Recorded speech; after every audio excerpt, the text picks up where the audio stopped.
ಈ ವಾರದ ಪ್ರಮುಖ ಕರೆಂಟ್ ಅಫೇರ್ಸಲ್ಲಿ ನಾವು ಈ 10 ಟಾಪಿಕ್ಗಳನ್ನು ನಾವು ನೋಡೋಣ. ನೋಡಿ, ಈ 10 ಟಾಪಿಕ್ಗಳಲ್ಲಿ ಮೇನ್ಲಿ ಇರುವಂಥ ಟಾಪಿಕ್ಸ್ ಏನಿದೆ, ಮೇನ್ಸ್ ಓರಿಯೆಂಟೆಡ್ ಜಾಸ್ತಿ ಇದೆ.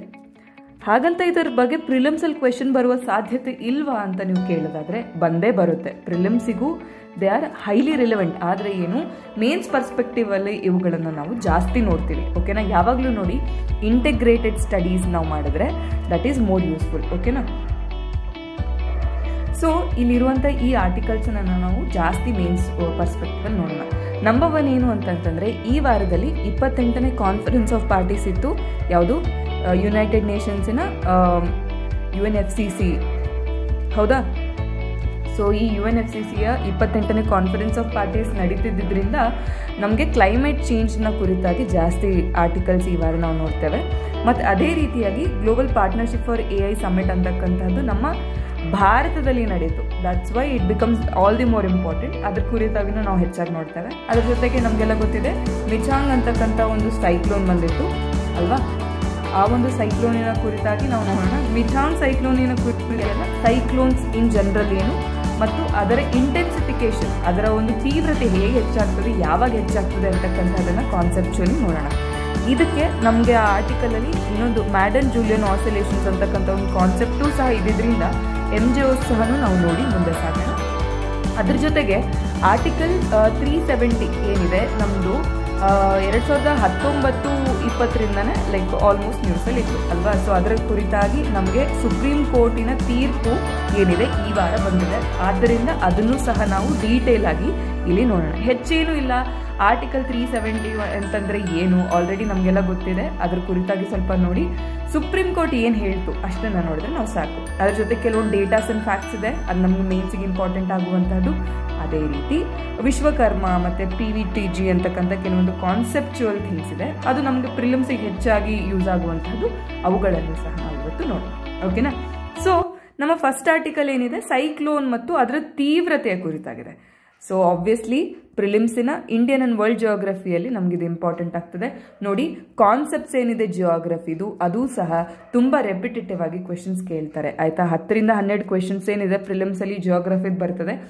ಆ 10ರಿಂದ 12 ಕ್ವೆಶನ್ಸಲ್ಲಿ 4ರಿಂದ 5 ಕ್ವೆಶನ್ಸ್ ಏನಿದೆ ದೇ ಆರ್ ಪ್ಯೂರ್ಲಿ ಕಾನ್ಸೆಪ್ಚುವಲ್. ಆಯಿತಾ? ಸೊ ಕಾನ್ಸೆಪ್ಚುವಲಿ ಇರೋದ್ರಿಂದ ಅವುಗಳನ್ನು ನಾವು ನೋಡಲೇಬೇಕಾಗ್ತದೆ. ಅದರ ಜೊತೆಗೆ ಮೇನ್ಸಲ್ಲಿ GS 1ನಲ್ಲಿ ಅಪ್ ಟು 100 ಮಾರ್ಕ್ಸ್ ಏನಿದೆ ನಮಗೆ ಜಿಯೋಗ್ರಫಿ ಇರ್ತದೆ. ಅದರಲ್ಲೂ ಸಹ ಕಾನ್ಸೆಪ್ಚುವಲ್ ಕ್ವೆಶನ್ಸ್, ತುಂಬ ಸಿಂಪಲ್ ಆಗಿರ್ತಕ್ಕಂಥ ಕಾನ್ಸೆಪ್ಚುವಲ್ ಕ್ವೆಶನ್ಸ್ ಕೇಳುವಂಥ ಸಾಧ್ಯತೆಯೂ ಸಹ ಹೆಚ್ಚು. ಆದ್ದರಿಂದ ಸೈಕ್ಲೋನ್ ಮತ್ತು ಇಂಟೆನ್ಸಿಫಿಕೇಶನ್ ಏನಿದೆ ನೋಡಿ, ಡೈರೆಕ್ಟ್ಲಿ ನಮ್ಮ ಸಿಲೆಬಸ್ಸಿನ ಭಾಗ ಸೈಕ್ಲೋನ್. ಹೌದಾ? ಸೊ ಆದ್ದರಿಂದ GS 1ನಿಗೂ ಸಹ ಇದು ಇಂಪಾರ್ಟೆಂಟ್ ಆಗ್ತದೆ. ಇಲ್ಲಿ ಈ ಆರ್ಟಿಕಲಲ್ಲಿ ಏನು ಮಾಡಿದ್ದಾರೆ ಅಂತಂತಂದರೆ, ಮಿಚಾಂಗ್ ಅಂತಕ್ಕಂಥ ಸೈಕ್ಲೋನು ಹೇಗೆ ಬಂತು, ಅದರ ಏನು ವಿವಿಧ ಸ್ಟೇಜಸ್ ಏನಿದೆ, ವಿವಿಧ ಹಂತಗಳೇನಿವೆ, ಅವುಗಳು ಹೇಗೆ ನಿರ್ಮಾಣವಾದವು ಮತ್ತು ಅದರಿಂದ ಆಗಿರ್ತಕ್ಕಂತಹ ಮಳೆಯ ತೀವ್ರತೆ ಹೇಗಿತ್ತು ಅಂತಕ್ಕಂಥದ್ದನ್ನು ಇವರು ಡೀಟೇಲಲ್ಲಿ ಹೇಳಿದ್ದಾರೆ. ನಮಗೆ ಮಿಚಾಂಗಿನ ಅವಶ್ಯಕತೆ ಇಲ್ಲ ಅಲ್ವಾ? ನಮಗೆ ಸೈಕ್ಲೋನ್ ಅಂತಂದರೆ ಏನು, ಸೈಕ್ಲೋನಿನ ಹಂತಗಳು ಯಾವುವು ಅಂತಕ್ಕಂಥದ್ದನ್ನು ನಾವು ನೋಡಿದ್ರೆ ಸಾಕು. ಕರೆಕ್ಟಾ? ಸೊ ಅದನ್ನು ನಾವು ಪ್ರಮುಖವಾಗಿ ನೋಡೋಣ. ಸೈಕ್ಲೋನ್ ಫಾರ್ಮೇಷನ್, ಸೈಕ್ಲೋನಿನ ನಿರ್ಮಾಣಕ್ಕೇನಿದೆ ಪ್ರಮುಖವಾಗಿ 3 ಹಂತಗಳು ಬೇಕು. ಫಸ್ಟ್ನೇದೇನು, ಲೋ ಪ್ರೆಷರ್ ಏರಿಯಾ. ಎಲ್ಲಿ? ನಮ್ಮ ಸಮುದ್ರದಲ್ಲಿ ಅಲ್ವಾ? ಸೊ ಲೋ ಪ್ರೆಷರ್ ಏರಿಯಾ, ಕಡಿಮೆ ಒತ್ತಡದ ಪ್ರದೇಶ ಬೇಕು. ಅದಾದ ನಂತರ ಅಲ್ಲಿ ನಮಗೆ ಸೈಕ್ಲಾನಿಕ್ ಡಿಪ್ರೆಷನ್ ನಿರ್ಮಾಣವಾಗ್ತದೆ. ಸೊ ಈ ಸೈಕ್ಲಾನಿಕ್ ಡಿಪ್ರೆಷನ್ನಿಂದಲೇ ಮುಂದುವರೆದು ನಮಗೆ ಸೈಕ್ಲೋನ್ ಬರುವಂತಹದ್ದು.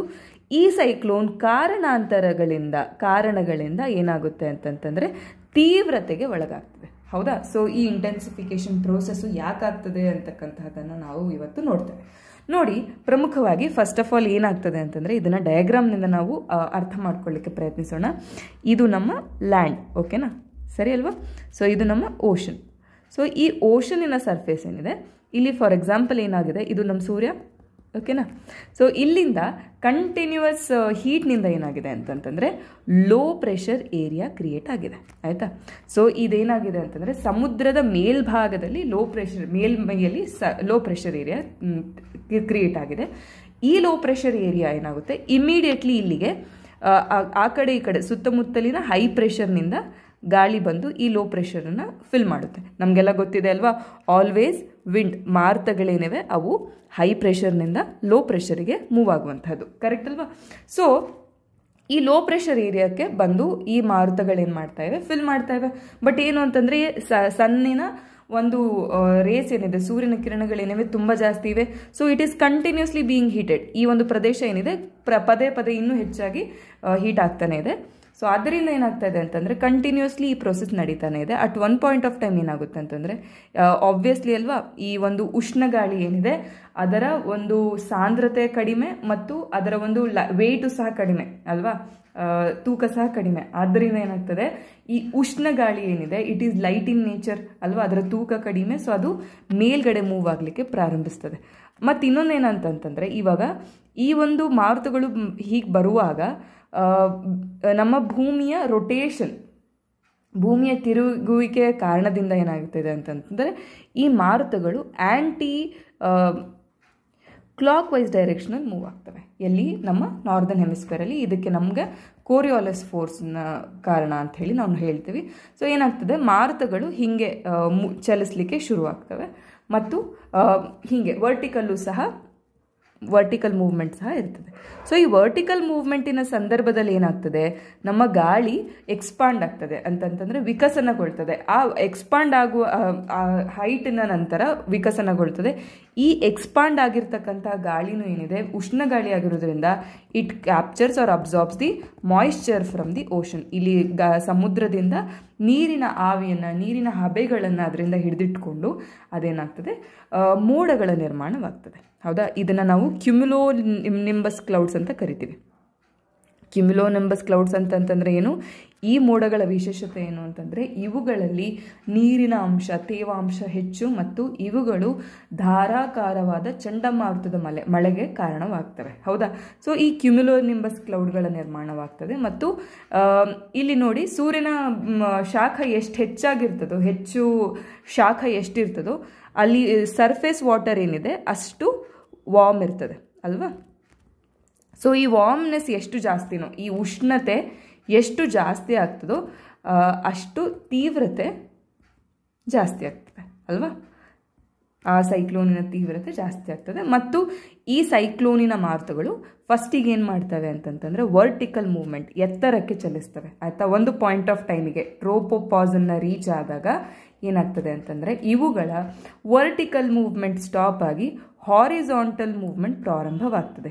ಈ ಹಾರಿಜಾಂಟಲ್ ಮೂವ್ಮೆಂಟಿನ ಒಂದು ಪ್ರಮುಖ ಉದ್ದೇಶ ಏನು ಅಂತಂತಂದರೆ ನಮ್ಮ ಹೀಟ್ ಡಿಸ್ಟ್ರಿಬ್ಯೂಷನ್ ಮಾಡುವಂಥದ್ದು. ಈ ಹೀಟ್ ಡಿಸ್ಟ್ರಿಬ್ಯೂಷನ್ ಯಾವ ಎರಡು ಪ್ಲೇಸಸ್ನ ಮಧ್ಯೆ ನಡೀತದೆ? ಈಕ್ವೇಟರ್ನಿಂದ ಪೋಲ್ವರೆಗೂ ಹೀಟ್ ಡಿಸ್ಟ್ರಿಬ್ಯೂಟ್ ಮಾಡುವಂಥದ್ದು. ಸೊ ಈ ಪೊಸಿಷನ್ನ, ಈ ಒಂದು ಹಾರಿಜಾಂಟಲ್ ಮೂವ್ಮೆಂಟಲ್ಲಿನೇ ನಮ್ಮ ಮೋಡಗಳು ಚಲಿಸುವಂಥದ್ದು. ಈ ಮೋಡಗಳು ಚಲಿಸ್ತಾ ನಮ್ಮ ಕರಾವಳಿ ಪ್ರದೇಶಕ್ಕೆ ಬಂದಾಗ ಏನಾಗ್ತದೆ, ಸಡನ್ಲಿ ಅವುಗಳಿಗೆ ತೇವಾಂಶವನ್ನು ಕೊಡುವ ಒಂದು ಸೋರ್ಸ್ ಏನಿದೆ ನಮ್ಮ ಸಮುದ್ರ ಅಲ್ವಾ, ಅದು ಸ್ಟಾಪ್ ಆಗ್ತದೆ. ಸೊ ತೇವಾಂಶದ ಸಪ್ಲೈ ಅದಕ್ಕೆ ಸ್ಟಾಪ್ ಆಗ್ತದೆ. ಸೊ ತೇವಾಂಶದ ಸಪ್ಲೈ ಯಾವಾಗ, ವಾಟರ್ ವೇಪರಿನ ಮಾಯಿಶ್ಚರಿನ ಸಪ್ಲೈ ಯಾವಾಗ ಸ್ಟಾಪ್ ಆಗ್ತದೋ ಮೋಡಗಳೇನು ಮಾಡ್ತವೆ, ಹನಿಗಳ ರೂಪದಲ್ಲಿ ಮಳೆಯನ್ನು ತರಿಸ್ತವೆ. ಸೊ ಈ ಮಳೆ ಏನಿದೆ ದಟ್ ಈಸ್ ಏನು, ತುಂಬ ಧಾರಾಕಾರವಾದ ರಭಸವಾದ ಒಂದು ಮಳೆಯಾಗಿದೆ ಮತ್ತು ಚಂಡಮಾರುತದ ಮಳೆ ಅಂತಲೂ ನಾವು ಕರಿತೀವಿ ಅಲ್ವಾ.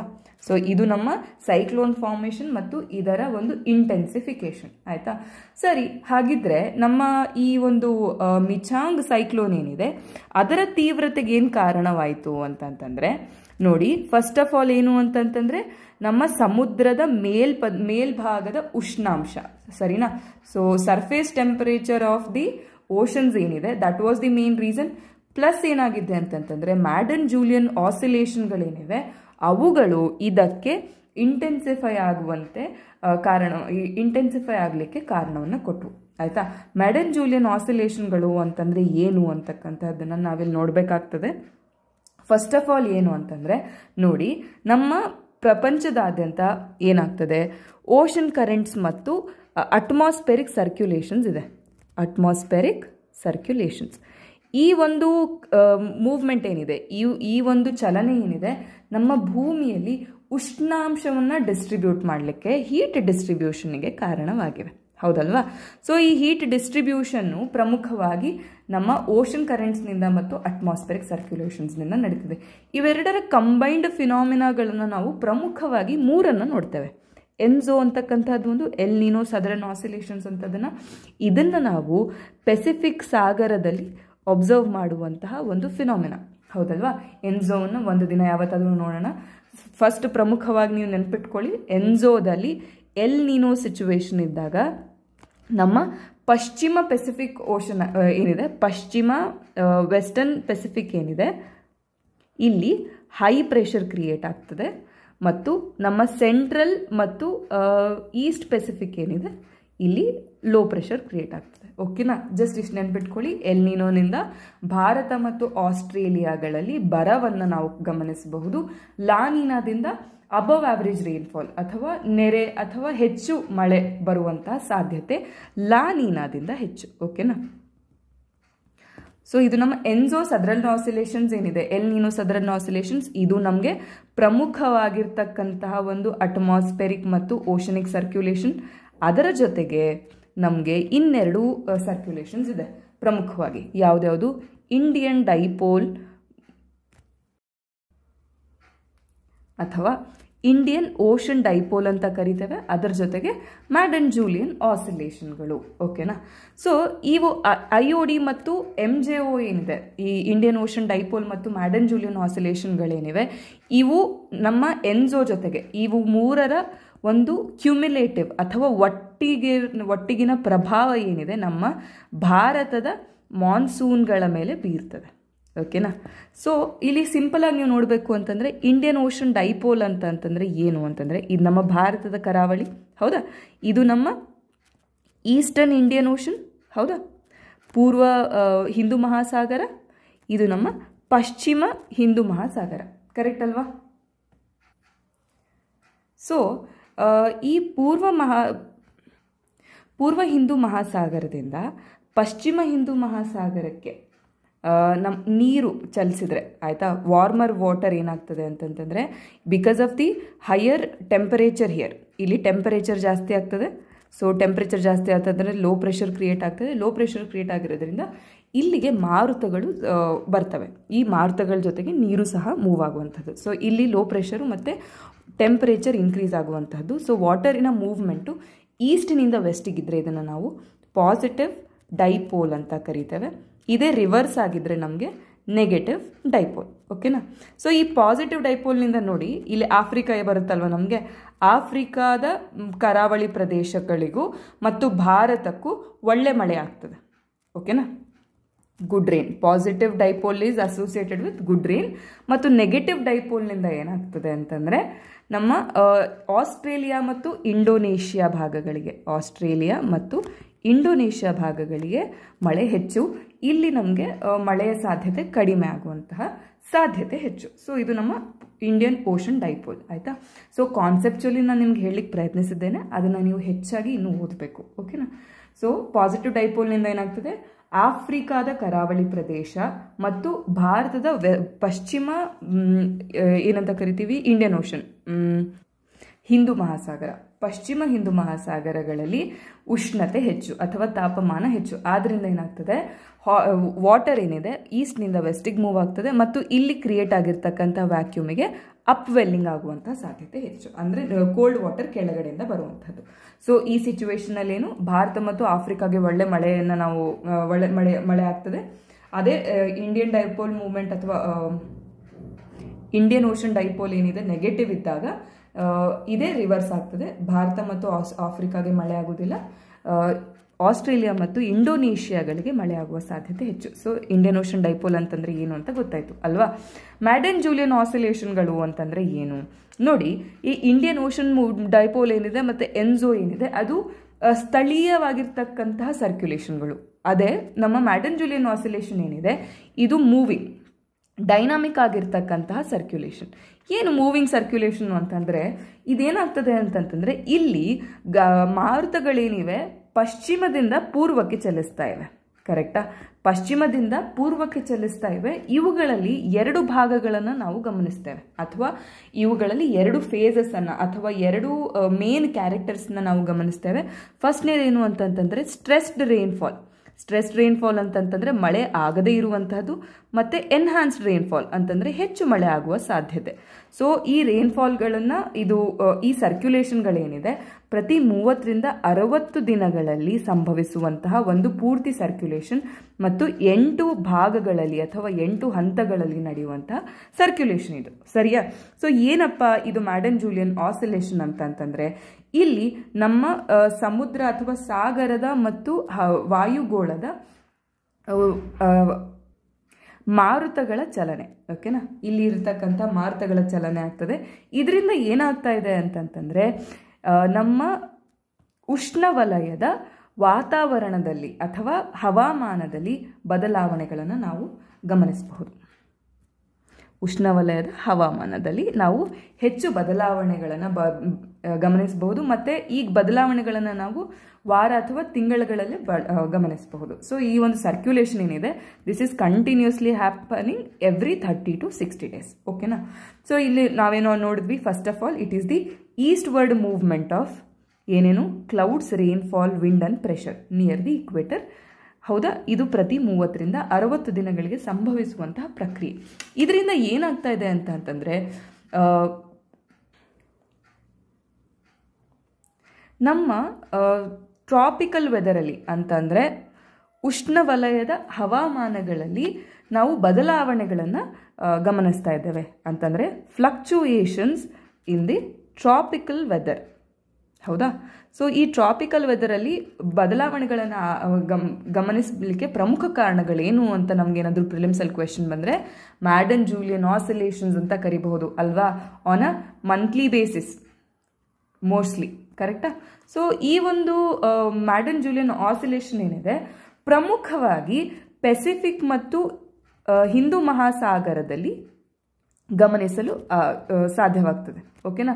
ಸೊ ಇದನ್ನು ಫಸ್ಟ್ ಆಫ್ ಆಲ್ ಡಿಸ್ಕವರ್ ಮಾಡಿದ್ದು ಯಾರು ಅಂತಂದರೆ 1971ರಲ್ಲಿ ರೊನಾಲ್ಡ್ ಮ್ಯಾಡನ್ ಅಂತ ಒಬ್ಬ ಸೈಂಟಿಸ್ಟು, ಅದೇ ರೀತಿ ಪಾಲ್ ಜೂಲಿಯನ್ ಅಂತಕ್ಕಂಥ ಸೈಂಟಿಸ್ಟ್. ಸೊ ಅವರಿಬ್ಬರ ಹೆಸರಿನಲ್ಲಿನ ಮ್ಯಾಡನ್ ಜೂಲಿಯನ್ ಆಸಿಲೇಷನ್ಸ್ ಅಂತ ನಾವು ಕರಿತೀವಿ. ಸೊ ಆಸಿಲೇಷನ್ ಅಂತಂದ್ರೇನು, movement of N object from 2 1/4 ಅಲ್ವಾ, ಈ ಸೈಕ್ಲಿಕಲ್ ಮೂವ್ಮೆಂಟ್. ಇವಾಗ ಎಲ್ಲಿ ಇನಿಷಿಯಲ್ ಪೊಸಿಷನ್ನಿಂದ ಒಂದು ಪರ್ಟಿಕ್ಯುಲರ್ ದೂರವನ್ನು ಕ್ರಮಿಸಿ ಮತ್ತೆ ಅದು ವಾಪಸ್ ಮರಳಿ ಅದರ ಮೊದಲನೆಯ ಸ್ಥಿತಿಗೆ ಮರಳುವಂತಹದನ್ನು ನಾವು ಆಸಿಲೇಷನ್ ಅಂತ ಕರೆಯೋದು. ಸೊ ಇಲ್ಲಿ ಏನಾಗ್ತಾ ಇದೆ, wind movement, wind, pressure, rainfall ಎಲ್ಲವೂ ಸಹ ಈಸ್ಟ್ ವರ್ಡ್ ಮೂವ್ಮೆಂಟ್ ಆಗ್ತಾ ಇದೆ. ಸರಿನಾ? ಸೊ ಈ ಈಸ್ಟ್ ವರ್ಡ್ ಮೂವ್ಮೆಂಟ್ ಏನಿದೆ ಇದನ್ನು ನಾವು ಮ್ಯಾಡನ್ ಜೂಲಿಯನ್ ಆಸಿಲೇಷನ್ ಅಂತ ಕರಿತೀವಿ. ಇದು ಪ್ರಮುಖವಾಗಿ ಹಿಂದೂ ಮಹಾಸಾಗರ ಮತ್ತು ಪೆಸಿಫಿಕ್ ಸಾಗರದಲ್ಲಿ ಗಮನಿಸುವಂತಹ ಒಂದು ಕ್ರಿಯೆ. ಆಯ್ತಾ? ಸರಿ, ಇದರಿಂದ ಅದಕ್ಕೆ ಏನು ಪರಿಣಾಮ ಅಂತಂದರೆ, ಈ ಒಂದು ಮ್ಯಾಡನ್ ಜೂಲಿಯನ್ ಆಸಿಲೇಷನ್ಸಿನ ವಿಶೇಷತೆ ಏನು ಅಂತಂದರೆ, ಇದರ ಒಂದು ಕ್ರಿಯೆ 2 ಮೂವ್ಮೆಂಟನ್ನು ತರ್ತದೆ ಅಂತ ನಾವು ಹೇಳಿದ್ವಿ. ಏನು? ಒಂದು ಕಡಿಮೆ ರೈನ್ಫಾಲು ಮತ್ತು ಎನ್ಹಾನ್ಸ್ಡ್ ರೈನ್ಫಾಲ್. ಇಲ್ಲಿ ನಮಗೆ ವೆಸ್ಟರ್ನ್ ಇಂಡಿಯನ್ ಓಷನ್ ಏನಿದೆ ಇಲ್ಲಿ ನಮಗೆ ಜಾಸ್ತಿ ಲೋ ಪ್ರೆಷರ್ ಏರಿಯಾ ಕ್ರಿಯೇಟ್ ಆದರೆ ಅದರಿಂದ ಮಳೆ ಬರುವ ಸಾಧ್ಯತೆ ಹೆಚ್ಚು. ಈ ಒಂದು ಲೋ ಪ್ರೆಷರ್ ಅಥವಾ ಈ ಮ್ಯಾಡನ್ ಜೂಲಿಯನ್ ಆಸಿಲೇಷನ್ಗಳೇನಿವೆ ಮಾನ್ಸೂನ್ ಟೈಮಲ್ಲಿ ಹೆಚ್ಚು ಬಂದರೆ ನಮಗೆ ಮಳೆ ಬರುವಂಥ ಸಾಧ್ಯತೆ ಹೆಚ್ಚು. ಸರಿನಾ? ಸೊ ಮಾನ್ಸೂನ್ ಟೈಮಲ್ಲಿ ಮ್ಯಾಡನ್ ಜೂಲಿಯನ್ ಆಸಿಲೇಷನ್ಗಳೇನಿವೆ ಅವುಗಳು ಭಾರತಕ್ಕೆ ಹೆಚ್ಚು ಮಳೆಯನ್ನು ತರ್ತವೆ. ಎಸ್ಪೆಷಲಿ ಆಯಿತು ಸರಿ, ಎಲ್ಲಿ ಅಂತಂತಂದರೆ ನಮ್ಮ ಹಿಂದೂ ಮಹಾಸಾಗರದಲ್ಲಿ. ಓಕೆನಾ? ಈ ಹಿಂದೂ ಮಹಾಸಾಗರದಲ್ಲಿ ಮ್ಯಾಡನ್ ಜೂಲಿಯನ್ ಆಸಿಲೇಷನ್ಗಳನ್ನು ಹೆಚ್ಚಾಗಿ ನಾವು ತೀವ್ರತೆಯೊಂದಿಗೆ ಮಾನ್ಸೂನ್ ಟೈಮಲ್ಲಿ ಗಮನಿಸಿದಾಗ ನಮಗೆ ಒಳ್ಳೆ ಮಳೆ ಆಗುವಂಥ ಸಾಧ್ಯತೆ ಹೆಚ್ಚು. ಇದೇ ಮ್ಯಾಡನ್ ಜೂಲಿಯನ್ ಆಸಿಲೇಷನ್ಗಳ ತೀವ್ರತೆ ಪೆಸಿಫಿಕ್ ಸಾಗರದಲ್ಲಿ ಜಾಸ್ತಿ ಇದ್ದರೆ ಅಥವಾ ಆ ಒಂದು ಸಿಚುವೇಶನು ಎಲ್ ನೀನೋ ಸಂದರ್ಭಕ್ಕೆ ಕೋಯಿನ್ಸೈಡ್ ಆದರೆ ಭಾರತಕ್ಕೆ ಮಳೆಯ ಸಾಧ್ಯತೆ ಕಡಿಮೆ. ಓಕೆನಾ? ಇದು ನಮ್ಮ ಮ್ಯಾಡನ್ ಜೂಲಿಯನ್ ಆಸಿಲೇಷನ್ನ ಕುರಿತಾಗಿ ಬೇಸಿಕ್ಸ್. ಓಕೆ, ಸೊ ಈ ಮ್ಯಾಡನ್ ಜೂಲಿಯನ್ ಆಸಿಲೇಷನ್ಗಳೇನಾಯಿತು, ಈ ಸೈಕ್ಲೋನ್, ನಮ್ಮ ಮಿಚಾಂಗ್ ಸೈಕ್ಲೋನ್ ಏನಿದೆ ಅದು ಬರುವ ಸಿಚುವೇಶನಲ್ಲಿ ಮ್ಯಾಡನ್ ಜೂಲಿಯನ್ ಆಸಿಲೇಷನ್ನು ನಮ್ಮ ಹಿಂದೂ ಮಹಾಸಾಗರದಲ್ಲಿ ಪ್ರೆಸೆಂಟ್ ಇತ್ತು. ಸೊ ಆದ್ದರಿಂದ ಏನಾಯಿತು ಅಂತಂತಂದರೆ ನಮ್ಮ ಸಾಗರದಲ್ಲಿ ತಾಪಮಾನ ಹೆಚ್ಚಾಯಿತು ಅಲ್ವಾ, ಉಷ್ಣತೆ ಹೆಚ್ಚಾಯಿತು, ಕರೆಕ್ಟಾ? ಸೊ ಈ ಉಷ್ಣತೆಯ ಹೆಚ್ಚಾಗಿರ್ತಕ್ಕಂಥ ಕಾರಣದಿಂದ ನಮಗೇನಾಯಿತು, ಇಂಟೆನ್ಸಿಫಿಕೇಶನ್ ಸಂಭವಿಸಿತು, ಸರಿನಾ? ಸೊ ಆದ್ದರಿಂದ ನಮಗೆ ಈ ಮಿಚಾಂಗ್ ಸೈಕ್ಲೋನ್ ಏನಿದೆ ಅದು ಇಂಟೆನ್ಸಿಫೈಡ್ ಸೈಕ್ಲೋನ್ ಆಗಿ ಕನ್ವರ್ಟ್ ಆಯಿತು. ನೋಡಿ, ಇದೆಲ್ಲ ಬೇಸಿಕ್. ಒಂದೇ ದಿನದಲ್ಲಿ ಒಂದೇ ಟಾಪಿಕಲ್ ಸಿಚುವೇಶನಲ್ಲಿ ಕೇವಲ 10-15 ನಿಮಿಷದಲ್ಲಿ ಈ ಟಾಪಿಕ್ಗಳನ್ನ ಕವರ್ ಮಾಡ್ಲಿಕ್ಕೆ ಆಗೋದಿಲ್ಲ. ಸೊ ಆದ್ದರಿಂದ ಈ ಟಾಪಿಕನ್ನು ರೆಫರೆನ್ಸಲ್ಲಿ ಇಟ್ಕೊಂಡು ನೀವೇನೇನು ಓದಬೇಕು ಅಂತಂತಂದರೆ, ಸೈಕ್ಲೋನ್ ಫಾರ್ಮೇಷನ್, ನಾನೇನಿವಾಗ ಬೇಸಿಕನ್ನು ಹೇಳಿದ್ನಲ್ವ, ಈ ಸೈಕ್ಲೋನ್ ಫಾರ್ಮೇಷನ್ನ ನೀವು ಮತ್ತೊಂದು ಸರಿ ರಿವೈಸ್ ಮಾಡಬೇಕು. ಅದ್ರ ಜೊತೆಗೆ ಎಲ್ ನೀನೋ ಸದರ್ನ್ ಆಸಿಲೇಷನ್ಸ್ ಅಂತಂದರೆ ಏನಪ್ಪ ಅಂತಕ್ಕಂಥದ್ದನ್ನು ನೀವು ನೋಡಬೇಕು. ಮೂರನೇದು ಇಂಡಿಯನ್ ಓಷನ್ ಡೈಪೋಲ್ ಅಂತಂತಂದರೆ ಏನು ಅಂತ ನೋಡಬೇಕು. ಅದೇ ರೀತಿಯಾಗಿ 4ನೇದು ಮತ್ತು ಪ್ರಮುಖವಾಗಿರ್ತಕ್ಕಂತಹ ಮ್ಯಾಡನ್ ಜೂಲಿಯನ್ ಆಸಿಲೇಷನ್ಗಳನ್ನು ನೋಡಬೇಕು. ಈ 4 ಟಾಪಿಕ್ಗಳನ್ನು ನೀವು ನೋಡಿದ್ರೆ ನಮ್ಮ ಕ್ಲೈಮ್ಯಾಟೋಲಜಿಯ ಸಬ್ಸ್ಟ್ಯಾನ್ಷಿಯಲ್ ಪೋರ್ಷನನ್ನು ನೀವು ಕವರ್ ಮಾಡ್ದಂಗೆ. ಸೊ ಅದಕ್ಕೆ ಹೇಳ್ತಾ ಇರೋದು, ಯಾಕೆ ಕರೆಂಟ್ ಅಫೇರ್ಸ್ ಇಂಪಾರ್ಟೆಂಟು, ಕೇವಲ ನೀವು ನ್ಯೂಸ್ ಪೇಪರ್ ಓದ್ಕೊಳ್ತಾ ಹೋಗೋದಾ? ಡೆಫಿನೆಟ್ಲಿ ಅಲ್ಲ. ನಾನು ಮುಂಚೆನೂ ಹೇಳ್ತಾ ಬರ್ತಾ ಇದ್ದೀನಿ, ಕೆಲವೊಂದು ಆರ್ಟಿಕಲ್ಸ್ನ ಪ್ಯೂರ್ಲಿ ನಾವು ತಗೊಳ್ತೀವಿ, ಕೆಲವೊಂದು ಆರ್ಟಿಕಲ್ಸ್ನ ಜಸ್ಟ್ ರೆಫರೆನ್ಸಲ್ಲಿ ಇಟ್ಕೊಂಡು ಅದರ ಸ್ಟ್ಯಾಟಿಕ್ ಪಾರ್ಟನ್ನು ನಾವು ಲಿಂಕ್ ಮಾಡ್ತೀವಿ. ಸೊ ಈ ಒಂದು ಆರ್ಟಿಕಲ್ ಏನಿದೆ ಸ್ಟ್ಯಾಟಿಕ್ ಪಾರ್ಟನ್ನು ಲಿಂಕ್ ಮಾಡುವಂತಹ ಒಂದು ಆರ್ಟಿಕಲ್, ಹೌದಲ್ವಾ? ಸೊ ಆದ್ದರಿಂದ ಇವನ್ನೆಲ್ಲವನ್ನು ನೀವು ನೀಟಾಗಿ ನೋಡಬೇಕಾಗ್ತದೆ. ನೆಕ್ಸ್ಟ್ ನೋಡೋಣ, Supreme Court upholds repeal of Jammu and Kashmir special status. ಓಕೆನಾ? ಅಂದರೆ ಇಲ್ಲೇನು ಹೇಳ್ತಾ ಇದೆ, ಜಮ್ಮು ಮತ್ತು ಕಾಶ್ಮೀರಕ್ಕೆ ಕೊಟ್ಟಿರ್ತಕ್ಕಂಥ ಸ್ಪೆಷಲ್ ಕ್ಯಾಟಗರಿ ಸ್ಟೇಟಸ್ನ ಆರ್ಟಿಕಲ್ 370 ಮತ್ತು 35A ಅಲ್ಲಿ ಕೊಡಲಾಗಿತ್ತು ಅಲ್ವಾ. ಈ 2 ಆರ್ಟಿಕಲ್ಗಳನ್ನು ಸರ್ಕಾರ ರಿಮೂವ್ ಮಾಡ್ತು ಅಲ್ವಾ. ಸೊ ಈ ಒಂದು ಸರ್ಕಾರ ಇದನ್ನು ತೆಗೆದಿದ್ದನ್ನು ಸುಪ್ರೀಂ ಕೋರ್ಟ್ನಲ್ಲಿ ಕ್ವೆಶ್ಚನ್ ಮಾಡಲಾಗಿತ್ತು, ಕರೆಕ್ಟಾ? ಸೊ ಆ ಕ್ವೆಶ್ಚನ್ ಮಾಡಿರ್ತಕ್ಕಂಥ ಸುಪ್ರೀಂ ಕೋರ್ಟಿನ ಒಂದು ತೀರ್ಪೇನಿದೆ ಈ ವಾರ ಬಂದಿದೆ. ಮತ್ತು ಸುಪ್ರೀಂ ಕೋರ್ಟ್ ಏನು ಹೇಳ್ತಾ ಇದೆ ಅಂತಂತಂದರೆ, ಈ ಸ್ಪೆಷಲ್ ಕ್ಯಾಟಗರಿ ಸ್ಪೆಷಲ್ ಸ್ಟೇಟಸನ್ನು ತೆಗೆದಿರುವಂತಹದ್ದು ಸೂಕ್ತವಾಗಿರುವಂತಹದ್ದು ಮತ್ತು ತಪ್ಪೇನಿಲ್ಲ ಅಂತಕ್ಕಂತಹದನ್ನು ಸುಪ್ರೀಂ ಕೋರ್ಟ್ ಹೇಳ್ತಾ ಇದೆ. ಸೊ ಡೆಫಿನೆಟ್ಲಿ ಪ್ರಿಲಿಮ್ಸಿನಲ್ಲಿ ಇಂಡಿಯನ್ ಪಾಲಿಟಿ ಮತ್ತು ಗವರ್ನೆನ್ಸ್ಗೆ ಇದು ಡೈರೆಕ್ಟ್ಲಿ ರಿಲೇಟೆಡ್ ಆಗ್ತದೆ. ಮತ್ತು ಮೇನ್ಸಿನಲ್ಲಿ GS 2ನಲ್ಲಿ GS 2nd ಪೇಪರಲ್ಲಿ ಏನಿದೆ, ಇಂಡಿಯನ್ ಕಾನ್ಸ್ಟಿಟ್ಯೂಷನಿನ ಫೀಚರ್ಸ್, ಅಮೆಂಡ್ಮೆಂಟ್ಸ್ ಮತ್ತು ಸಿಗ್ನಿಫಿಕೆಂಟ್ ಪ್ರಾವಿಷನ್ಸ್ ಆಗಿರಬಹುದು, ಅದೇ ರೀತಿಯಾಗಿ ಯೂನಿಯನ್ ಆ್ಯಂಡ್ ಸ್ಟೇಟಿನ ಫಂಕ್ಷನ್ಸ್ ಆ್ಯಂಡ್ ರೆಸ್ಪಾನ್ಸಿಬಿಲಿಟೀಸ್ ಮತ್ತು ಫೆಡರಲಿಸಮ್ ಟಾಪಿಕ್ಗೆ ಇದು ಡೈರೆಕ್ಟ್ಲಿ ರಿಲೇಟೆಡ್ ಆಗಿರ್ತಕ್ಕಂತಹ ಟಾಪಿಕ್ ಮತ್ತು ಜಾಸ್ತಿ ರಿಲೆವೆಂಟ್ ಇರ್ತಕ್ಕಂಥ ಟಾಪಿಕ್. ಆದ್ದರಿಂದ ಇದನ್ನು ನೀವು ಪ್ರಮುಖವಾಗಿ ನೋಡಬೇಕು. ಓಕೆನಾ? ನೋಡಿ, ಈ ಒಂದು ಆರ್ಟಿಕಲ್ನಲ್ಲಿ ಫಸ್ಟ್ ಆಫ್ ಆಲ್ ನಾವೇನು ನೋಡೋಣ, ಸುಪ್ರೀಂ ಕೋರ್ಟ್ ಏನು ಹೇಳ್ತು ಅಂತಕ್ಕಂಥದ್ದನ್ನು ನಾವು ನೋಡೋಣ. ಆರ್ಟಿಕಲ್ 370ನ ರಿಮೂವ್ ಮಾಡಿದ್ದು ಸರಿನೇ ಆಗಿತ್ತು ಅಂತಕ್ಕಂತಹ ಒಂದು ಪ್ರಮುಖ ಅಂಶವನ್ನು ಈ ಒಂದು ಆರ್ಟಿಕಲ್ ಹೇಳ್ತದೆ. ಮೊದಲನೇದಾಗಿ ಆರ್ಟಿಕಲ್ 370 ಏನು ಹೇಳ್ತಾ ಇತ್ತು ಅಂತಂದರೆ, ಈ ಸ್ಪೆಷಲ್ ಪ್ರಿವಿಲೇಜ್ ಏನಿದೆ ನಮ್ಮ ಜಮ್ಮು ಆ್ಯಂಡ್ ಕಾಶ್ಮೀರಕ್ಕೆ, ಅದನ್ನು ತೆಗಿಲಿಕ್ಕೆ ಯಾರು ಅರ್ಹರು ಅಂತಂತಂದರೆ ನಮ್ಮ ರಾಷ್ಟ್ರಪತಿಗಳು. ಆ ಒಂದು ರಾಷ್ಟ್ರಪತಿಗಳು ಯಾರ ಒಂದು ಡಿಸಿಷನ್ ಮೇರೆಗೆ, ಯಾರ ಒಂದು ಸಹಾಯದ ಮೇರೆಗೆ ಇದನ್ನು ತೆಗಿಬೇಕು ಇತ್ತು ಅಂತಂದರೆ, constituent assembly of Jammu and Kashmir ಇವರ ಒಂದು ಬೇಸಿಸ್ ಮೇಲೆ, ಇವರ ಒಂದು ರೆಕಮೆಂಡೇಶನ್ ಮೇಲೆ ಇದರ ಬಗ್ಗೆ ಚೇಂಜಸ್ ಅಥವಾ ಮಾಡಿಫಿಕೇಶನ್ಗಳನ್ನ ಮಾಡಬಹುದು ಅಂತ ಇತ್ತು. ಆಯಿತಾ? ಅದನ್ನೇ ಸುಪ್ರೀಂ ಕೋರ್ಟಲ್ಲಿ ಕೆಲವರು ಚಾಲೆಂಜ್ ಮಾಡಿದರು. ಏನಂತ, ಪ್ರೆಸಿಡೆಂಟ್ ಇದನ್ನು without the consultation of Jammu and ಕಾಶ್ಮೀರಿನ ಕಾನ್ಸ್ಟಿಟ್ಯೂಯೆಂಟ್ ಅಸೆಂಬ್ಲಿ ಅಥವಾ ಲೆಜಿಸ್ಲೇಟಿವ್ ಅಸೆಂಬ್ಲಿನೇ ಇದನ್ನು ತಗೊಂಡಿದ್ದಾರೆ, ಇದು ತಪ್ಪು ಅಂತಕ್ಕಂಥದ್ದನ್ನು ಅವ್ರು ಹೇಳಿದರು. ಆದರೆ ಕೋರ್ಟ್ ಏನು ಹೇಳ್ತಾ ಇದೆ ಅಂತಂದರೆ, ರಾಷ್ಟ್ರಪತಿಗಳು ಅದನ್ನು ರಿಮೂವ್ ಮಾಡಿರ್ತಕ್ಕಂಥದ್ರಲ್ಲಿ ತಪ್ಪೇನೂ ಇಲ್ಲ ಅಂತಕ್ಕಂಥದ್ದನ್ನು ಫಸ್ಟ್ ಪ್ರಮುಖ ಅಂಶವನ್ನು ಹೇಳಿದ್ದಾರೆ ಅಲ್ವಾ. ನೆಕ್ಸ್ಟು ಸೆಕೆಂಡ್ ಥಿಂಗ್ ಏನಿದೆ ಅಂತಂದರೆ, ನೋಡಿ, ಯಾವಾಗಲೂ ನಾವೇನು ನೋಡ್ತೇವೆ, ಒಂದು ಫಸ್ಟ್ ಯಾವುದು ಪಾರ್ಟ್ 1 ಏನಿದೆ, ಯೂನಿಯನ್ ಮತ್ತು ಟೆರಿಟರೀಸ್ಗಳ ಒಂದು ಪಾರ್ಟ್ ಏನಿದೆ, ಇದರಲ್ಲಿ ನಾವು ನೋಡುವಂಥದ್ದೇನು, ಹೊಸ ಸ್ಟೇಟನ್ನು ನಾವು ನಿರ್ಮಾಣ ಮಾಡಬಹುದು ಅಲ್ವಾ. ಅದೇ ರೀತಿಯಾಗಿ ಒಂದು ಸ್ಟೇಟನ್ನು ಡಿವೈಡ್ ಮಾಡಿ ಸ್ಟೇಟ್ ಮತ್ತು 2 ಸ್ಟೇಟ್ ಮಾಡ್ಬೋದು, ಅಥವಾ ಒಂದು ಸ್ಟೇಟ್ ಮತ್ತು ಯೂನಿಯನ್ ಟೆರಿಟರಿ ಮಾಡಬಹುದು. ಅದೇ ರೀತಿ ಯೂನಿಯನ್ ಟೆರಿಟರಿನ ಸ್ಟೇಟ್ ಆಗಿ ಬದಲಾಯಿಸಬಹುದು. ಆದರೆ ಸ್ಟೇಟನ್ನು ಯೂನಿಯನ್ ಟೆರಿಟರಿಯಾಗಿ ಬದಲಾಯಿಸಬಹುದಾ, ಈ ಕ್ವೆಶ್ಚನ್ ಮಾರ್ಕ್ ಇದೆ ಅಲ್ವಾ. ಇದರ ಬಗ್ಗೆ ಸುಪ್ರೀಂ ಕೋರ್ಟ್ ಯಾವ ತೀರ್ಪನ್ನು ಸಹ ನೀಡಿಲ್ಲ. So the question of can a state B converted into union territory is still under consideration. ಓಕೆನಾ? ಮತ್ತು ಏನಾಗ್ತದೆ ಅಂತಂದರೆ ಅದಾದ ನಂತರ ಜಮ್ಮು ಮತ್ತು ಕಾಶ್ಮೀರದಲ್ಲಿ ಪ್ರೆಸಿಡೆಂಟ್ ರೂಲೇ ಇರ್ತಕ್ಕಂಥದ್ದು, ಅಲ್ಲಿ ಲೆಜಿಸ್ಲೇಚರ್ ಅಂತಕ್ಕಂಥದ್ದು ಯಾವುದೂ ಇಲ್ಲ ಅಲ್ವಾ. ಸೊ ಆದ್ದರಿಂದ ಫಸ್ಟ್ ಆಫ್ ಆಲು ಅಲ್ಲಿರ್ತಕ್ಕಂತಹ ಜಮ್ಮು ಆ್ಯಂಡ್ ಕಾಶ್ಮೀರದಲ್ಲಿ ಮೊದಲನೇದಾಗಿ ಎಲೆಕ್ಷನ್ಗಳನ್ನು ನಡೆಸಿ ಚುನಾವಣೆಗಳಿಂದ ಫಸ್ಟು ಅಲ್ಲಿರ್ತಕ್ಕಂಥ ಡೆಮೋಕ್ರೆಟಿಕ್ ಬಾಡಿಯನ್ನು ರೀಸ್ಟೋರ್ ಮಾಡಿ ಅಂತಕ್ಕಂಥದ್ದನ್ನು ಅವರು ಹೇಳ್ತಾ ಇದ್ದಾರೆ. ಮೂರನೇದೇನು ಹೇಳ್ತಾ ಇದ್ದಾರೆ ಅಂತಂದರೆ ಲಡಾಖ್ ಯೂನಿಯನ್ ಟೆರಿಟರಿಯನ್ನು ಮಾಡಿರ್ತಕ್ಕಂಥದ್ದು ಓಕೆ, ಅದರಲ್ಲಿ ಏನು ಲೀಗಲಿ ಪ್ರಾಬ್ಲಮ್ ಇಲ್ಲ ಅಂತಕ್ಕಂಥದ್ದನ್ನು ಹೇಳಿದ್ದಾರೆ. ಸರಿನಾ? ಇದು 3 ಪ್ರಮುಖ ಅಂಶಗಳನ್ನು ನೀವು ನೆನ್ಪಿಟ್ಕೊಂಡ್ರೆ ಆಯಿತು.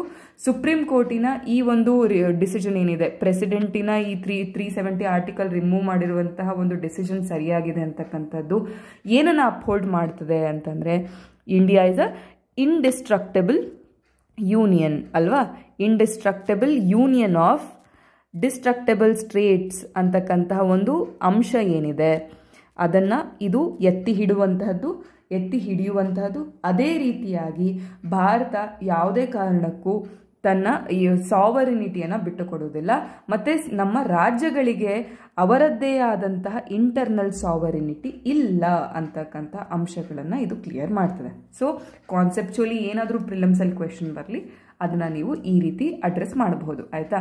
ಸೊ ಒಂದು ಸ್ಟೇಟ್ಮೆಂಟ್ ಬರಬಹುದು, states have internal sovereignty, states have different internal sovereignties with respect to different states ಅಂತ ಏನಾದರೂ ಕ್ವೆಶನ್ ಬಂದರೆ ಇಲ್ಲ, ಪ್ರತಿಯೊಂದು ಸ್ಟೇಟಿಗೂ ಕಾನ್ಸ್ಟಿಟ್ಯೂಷನ್ ಸಂವಿಧಾನ ಕೊಡುವಂಥ ಇಂಟರ್ನಲ್ ಸಾವರ್ನಿಟಿಯೇ ಫೈನಲು. ಒಂದು ಸ್ಟೇಟು ಇನ್ನೊಂದು ಸ್ಟೇಟಿಗೆ ಹೆಚ್ಚು ಇಂಟರ್ನಲ್ ಸಾವರ್ನಿಟಿಯ ವ್ಯತ್ಯಾಸ ಇರಕೂಡದು ಅಂತಕ್ಕಂಥದ್ದು. ಓಕೆನಾ? ಸೊ ಪ್ರಮುಖವಾಗಿರ್ತಕ್ಕಂಥ 3 ಹೈಲೈಟ್ ಏನು, ಫಸ್ಟ್ನೇದಾಗಿ ಪ್ರೆಸಿಡೆಂಟ್ ನಮ್ಮ ರಾಷ್ಟ್ರಪತಿ ಈ ಒಂದು ಆರ್ಟಿಕಲನ್ನು ರಿವೋಕ್ ಮಾಡಿರೋದು ತಪ್ಪೇನೂ ಇಲ್ಲ, ಅದು ಲೀಗಲಿ ಸರಿ ಇದೆ ಅಂತಕ್ಕಂಥದ್ದು. ಅದು ಏನು ಹೇಳ್ತಾ ಇದೆ ಅಂತಂದರೆ ಇದರಿಂದ India is an indestructible union of destructible states ಅಂತಕ್ಕಂಥ ಒಂದು ಕಾನ್ಸೆಪ್ಟ್ ಏನಿದೆ ಅದನ್ನು ಎತ್ತಿ ಹಿಡಿತಾ ಇದೆ. ಅಂತಂದರೆ ಭಾರತ ಒಂದು ಯೂನಿಯನ್ ಅಲ್ವಾ, ಈ ಯೂನಿಯನ್ನು ಅಲ್ಟಿಮೇಟ್ ಅಂತಕ್ಕಂಥದ್ದು ಇಲ್ಲಿ ಕ್ಲಿಯರ್ ಆಗಿ ಹೇಳ್ತಾ ಇದೆ. ಅದು ಹಂಗಂತ ನೋಡಿ ಇದು ಕಂಪ್ಲೀಟಾಗಿ ಯೂನಿಯನ್ ಗವರ್ನಮೆಂಟನ್ನೇ ಫೇವರ್ ಮಾಡಲಿಲ್ಲ ಅಲ್ವಾ, ಯೂನಿಯನ್ ಗವರ್ನಮೆಂಟನ್ನೇ ಫೇವರ್ ಮಾಡಲಿಲ್ಲ ಸುಪ್ರೀಂ ಕೋರ್ಟ್. ಅದೇನು ಹೇಳ್ತು ಅಂತಂತಂದರೆ ಸರಿ ಇದೆಲ್ಲ ಮಾಡಿದ್ದೀರಾ ನಿಜ, ಹಂಗಂತ ಜಮ್ಮು ಕಾಶ್ಮೀರದಲ್ಲಿ ನೀವು ಚುನಾವಣೆಗಳನ್ನು ನಡೆಸದೇ ಇರತಕ್ಕಂಥದ್ದು ತಪ್ಪು, ಅದನ್ನು ಸೆಪ್ಟೆಂಬರ್ 30, 2024 ಒಳಗಡೆನೆ ಅಲ್ಲಿನ ವಿಧಾನಸಭಾ ಚುನಾವಣೆಗಳನ್ನು ನೀವು ನಡೆಸಬೇಕು ಅಂತಕ್ಕಂಥ ಒಂದು ಇನ್ಸ್ಟ್ರಕ್ಷನನ್ನು ಕೋರ್ಟ್ ಕೊಟ್ಟಿದೆ. ಸೊ ಅದು ಪ್ರಮುಖವಾಗಿರ್ತಕ್ಕಂಥದ್ದಲ್ವಾ. ನೋಡಿ ಸುಪ್ರೀಂ ಕೋರ್ಟ್ ಎಷ್ಟು ಇಂಪಾರ್ಷಿಯಲಿ ಎಷ್ಟು ಎಫೆಕ್ಟಿವ್ ಆಗಿ ಕೆಲಸ ನಿರ್ವಹಿಸ್ತಾ ಇದೆ ಅಂತಕ್ಕಂಥದ್ದು ಇಲ್ಲಿ ನಮ್ಗೆ ಗೊತ್ತಾಗ್ತದೆ. ಅದರ ಜೊತೆಗೆ ಲಡಾಖ್ ಯೂನಿಯನ್ ಟೆರಿಟರಿ ಮಾಡಿರ್ತಕ್ಕಂಥದ್ರಲ್ಲಿ ಏನೂ ಅಭ್ಯಂತರ ಇಲ್ಲ, ಅದು ಲೀಗಲಿ ಕರೆಕ್ಟ್ ಆಗಿದೆ ಅಂತ ಹೇಳ್ತಾ ಇದೆ. 4ನೇ ಅಂಶ ಏನು ಅಂತಂತಂದರೆ ಒಂದು ಯೂನಿಯನ್ ಟೆರಿಟರಿಯಿಂದ ಸ್ಟೇಟನ್ನು ಮಾಡುವ ಪ್ರಾವಿಷನ್ಸ್ ನಮ್ಮ ಸಂವಿಧಾನದಲ್ಲಿದೆ, ಆದರೆ ಒಂದು ಸ್ಟೇಟನ್ನು ಯೂನಿಯನ್ ಟೆರಿಟರಿಯಾಗಿ ಬದಲಾಯಿಸಬಹುದಾ, ಈ ಕ್ವೆಶನನ್ನು ಇನ್ನೂ ಸಹ ನಮ್ಮ ಸುಪ್ರೀಂ ಕೋರ್ಟ್ ಅಡ್ರೆಸ್ ಮಾಡಿಲ್ಲ. ಸರಿನಾ? ಇದು ನಮಗೆ ಕಾನ್ಸೆಪ್ಚುಲಿ ಅರ್ಥ ಆದರೆ ಸಾಕು, ಏನು ಸುಪ್ರೀಂ ಕೋರ್ಟ್ ಹೇಳ್ತಾ ಇದೆ ಅಂತಕ್ಕಂಥದ್ದು ಗೊತ್ತಾದರೆ ಸಾಕು, ಕ್ವೆಶನ್ ಯಾವುದೇ ರೀತಿಯಾಗಿ ಬರಲಿ ನೀವು ಅದನ್ನು ಉತ್ತರಿಸಬಹುದು ಆಯಿತಾ. ಇದರಲ್ಲಿ ಏನು ಟೆಕ್ನಿಕ್ಯಾಲಿಟಿ ಇಲ್ಲ, ಕಾನ್ಸೆಪ್ಚುಯಲ್ ಅಂಡರ್ಸ್ಟ್ಯಾಂಡಿಂಗ್ ಸಾಕಾಗುತ್ತೆ. ಓಕೆನಾ? ಸರಿ, ಹಾಗಿದ್ರೆ ನಮ್ಮ ನೆಕ್ಸ್ಟ್ ಆರ್ಟಿಕಲ್ನ ನೋಡೋಣ. ಫುಡ್ ಆ್ಯಂಡ್ ಅಗ್ರಿಕಲ್ಚರ್ ಆರ್ಗನೈಸೇಷನ್ ಏನಿದೆ ಅದು ರೀಸೆಂಟಾಗಿ ಒಂದು ರಿಪೋರ್ಟನ್ನು ರಿಲೀಸ್ ಮಾಡಿದೆ, state of food security and nutrition in the world ಅಂತಕ್ಕಂಥ ಈ ಒಂದು ರಿಪೋರ್ಟ್. ಸರಿನಾ? ಈ ರಿಪೋರ್ಟಿನ ಮುಖ್ಯಾಂಶಗಳು ಏನು ಅಂತಕ್ಕಂಥದ್ದನ್ನು ನಾವು ನೋಡೋಣ. ನೋಡಿ, ಸ್ಪೆಸಿಫಿಕ್ ಆಗಿ ಪ್ರಿಲಿಮ್ಸ್ನಲ್ಲಿ ಇದರ ಕುರಿತಾಗಿ ಡೈರೆಕ್ಟ್ ಕ್ವೆಶನ್ ಬರುವಂತಹ ಸಂಭಾವನೆ ಹೆಚ್ಚು. ಹೌದಾ? ಆಯಿತು. ಹಾಗಿದ್ರೆ ಮೇನ್ಸಲ್ಲಿ ಏನು ಮಾಡಬಹುದು ಅಂತಂದರೆ ಫುಡ್ ಇನ್ಸೆಕ್ಯೂರಿಟಿ ಬಗ್ಗೆ ಅಥವಾ ಹಂಗರ್ ಬಗ್ಗೆ ಏನಿದೆ ನಾವು ಇದರಲ್ಲಿ ಕೊಟ್ಟಿರ್ತಕ್ಕಂಥ ಡೇಟಾವನ್ನು ಡೈರೆಕ್ಟಾಗಿ ಬಳಸಬಹುದು. ಹೌದಾ? ಇದನ್ನು ಡೈರೆಕ್ಟಾಗಿ ಬಳಸಬಹುದು ಮತ್ತು ನಮ್ಮ ಬ್ರ್ಯಾಕೆಟಲ್ಲಿ ಸೋರ್ಸ್ ಎಲ್ಲಿಂದ ತೊಗೊಂಡಿರೋದು ಅಂತ ಹೇಳಿ state of food security and nutrition in world 2022 FAO ಅಂತ ಬರಿಬಹುದು ಸಮಯ ಜಾಸ್ತಿ ಇದ್ದರೆ. ಇಲ್ಲ ನನ್ನ ಹತ್ರ ಸಮಯ ಇಲ್ಲ ಅಂತಂತಂದರೆ ಆ ಡೇಟಾ ಪಕ್ಕಕ್ಕೆ ಬ್ರ್ಯಾಕೆಟಲ್ಲಿ FAO ಅಂತ ಹೇಳಿದ್ರೂ ಸಹ ಸಾಕು. ಓಕೆನಾ? ಸೊ ಈ ಡೇಟಾವನ್ನು ನೀವು ಫಸ್ಟ್ ಆಫ್ ಆಲ್ ಪ್ರಿಲಿಮ್ಸಲ್ಲಿ ಸ್ಟೇಟ್ ಆಫ್ ಫುಡ್ ಸೆಕ್ಯೂರಿಟಿ ಮತ್ತು ನ್ಯೂಟ್ರಿಷನ್ ಇನ್ ವರ್ಲ್ಡ್ ಇದನ್ನು ರಿಪೋರ್ಟ್ ರಿಲೀಸ್ ಮಾಡಿರುವಂಥವ್ರು ಯಾರು? Food and agricultural organisation. ಹೌದಾ? ಸೊ ಅದರ ಕುರಿತಾಗಿ ಏನೇನು ಮುಖ್ಯಾಂಶಗಳಿವೆ ಅಂತಕ್ಕಂಥದ್ದನ್ನು ನಾವು ನೋಡೋಣ. ಪ್ರಿಲಿಮ್ಸಲ್ಲಿ ನೋಡಿ current events of national and international ಇಂಪಾರ್ಟೆನ್ಸ್ಗೆ ಇದು ಡೈರೆಕ್ಟ್ಲಿ ರಿಲೇಟೆಡ್ ಆಗ್ತದೆ. ಯಾಕೆ? ಈ ಒಂದು ಟಾಪಿಕ್ ನ್ಯೂಸಲ್ಲಿ ಇದ್ದಿದ್ದರಿಂದ ಇದರ ಬಗ್ಗೆ ಕ್ವೆಶನ್ ಬರುವಂತಹ ಸಾಧ್ಯತೆ ಹೆಚ್ಚು. ಅದೇ ರೀತಿ ಮೇನ್ಸಲ್ಲಿ ಪಾವರ್ಟಿ ಮತ್ತು ಹಂಗರ್ ಏನಿದೆ ಇದರ ರಿಲೇಟೆಡ್ ಆಗಿರ್ತಕ್ಕಂಥ ಟಾಪಿಕ್ ಇದು. ಸೊ ಏನೇನಿದೆ ಇದರ ಒಂದು ರಿಪೋರ್ಟ್ ಏನೇನು ಹೇಳ್ತಾ ಇದೆ ಅಂತಕ್ಕಂಥದ್ದನ್ನ ಸಿಂಪಲ್ ಆಗಿ ನೋಡೋಣ ಸಾಕು. ಸೊ ಈ ರಿಪೋರ್ಟಿನಲ್ಲಿ ಏನೇನು ಹೇಳ್ತಾ ಇದೆ ಅಂತಕ್ಕಂಥದ್ದನ್ನು ನಾವು ನೋಡೋಣ. ತುಂಬ ದೊಡ್ಡ ಆರ್ಟಿಕಲ್ ಇದೆ, ಅದರಿಂದ ಎಕ್ಸ್ಟ್ರಾಕ್ಟ್ ಮಾಡಿರ್ತಕ್ಕಂಥ ಕೆಲವೊಂದು ಇನ್ಫಾರ್ಮೇಷನ್ಗಳು ಅಷ್ಟೇ ಇದೆ, ಅದನ್ನು ನಾವು ನೋಡಿದ್ರೆ ಸಾಕು, ಸರಿನಾ? ಸೊ ಫಸ್ಟ್ ಆಫ್ ಆಲ್ ಈ ಒಂದು ರಿಪೋರ್ಟ್ ಏನಿದೆ, state of food security and nutrition in world ಏನಿದೆ, ಇದು FAOವಿನ ವಾರ್ಷಿಕ ಒಂದು ರಿಪೋರ್ಟ್. ಓಕೆನಾ? It is an annual report. ಇದರ ಮೇನ್ ಎರಡು ಒಂದು ಡೇಟಾಗಳನ್ನು ನೋಡೋಣ. ಪ್ರಪಂಚದಾದ್ಯಂತ ಇರುವಂತಹ ಈ ಡೇಟಾಗಳನ್ನು ನೋಡೋಣ. ಅದರ ಜೊತೆಗೆ ಭಾರತದ ಕುರಿತಾಗಿ ಭಾರತಕ್ಕೆ ಸಂಬಂಧಿಸಿದ ಅಂಶಗಳು ಏನಿವೆ ಇದರಲ್ಲಿ ಅಂತಕ್ಕಂಥದ್ದು ನಾವು ನೋಡಿದ್ರೆ ಮುಗೀತು. ಸೊ ಈ ರಿಪೋರ್ಟ್ ಏನು ಹೇಳ್ತಾ ಇದೆ ಅಂತಂದ್ರೆ, ಈಗ ಸದ್ಯಕ್ಕೆ ಮುಂಚೆ ಎಷ್ಟು ಜನ ಹಸಿವಿನಿಂದ ಬಳಲ್ತಾ ಇದ್ರು. ಹಂಗರ್ ಅಂತಂದ್ರೆ ಹಸಿವು. ಓಕೆನಾ? ಸೊ ಈ ಹಸಿವಿನಿಂದ ಬಳಲ್ತಾ ಇದ್ರು ಆ ಒಂದು ಜನತೆಗೆ, ಆ ಒಂದು ಪಾಪ್ಯುಲೇಷನ್ಗೆ 112 ಮಿಲಿಯನ್ ಜನ ಆ್ಯಡ್ ಆಗಿದ್ದಾರೆ ಯಾವಾಗಲಿಂದ 2019ರಿಂದ. ಪ್ರಮುಖ ಕಾರಣಗಳೇನು?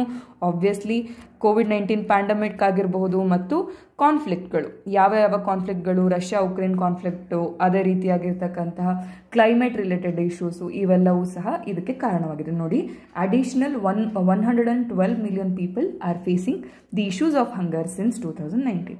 ಇದಕ್ಕೆ ರೀಸನ್ಸ್ ಏನು? Covid, conflicts like Russia Ukraine conflicts. ಅದಷ್ಟೇ ಅಲ್ಲ, 2022ರಲ್ಲಿ 2.4 ಬಿಲಿಯನ್ ಜನರೇನಿದ್ದಾರೆ, ಅದರಲ್ಲಿ ಮೋಸ್ಟ್ಲಿ ಭಾಗಶಃ ಜಾಸ್ತಿ ಜನಸಂಖ್ಯೆ ಯಾರ್ದು ಅಂತಂತಂದ್ರೆ ಮಹಿಳೆಯರದು ಮತ್ತು ಗ್ರಾಮೀಣ ಪ್ರದೇಶದಲ್ಲಿ ವಾಸಿಸುವಂತಹ ಜನತೆ. ಈ 2.4 ಬಿಲಿಯನ್ ಜನತೆ ಏನಿದೆ, ಅವರಿಗೆ ನ್ಯೂಟ್ರಿಷಿಯಸ್, ಸೇಫ್ ಮತ್ತು ಸಫಿಷಿಯಂಟ್ ಫುಡ್ಡಿನ ಆಕ್ಸೆಸ್ ಸಹ ಇರಲಿಲ್ಲ. ಆಕ್ಸೆಸ್ ಅಂತಂತಂದ್ರೆ ಒಂದು ನ್ಯೂಟ್ರಿಷಿಯಸ್ ಫುಡ್ ಸಿಗುವ ಒಂದು ಅವಕಾಶ ಸಹ ಇರಲಿಲ್ಲ.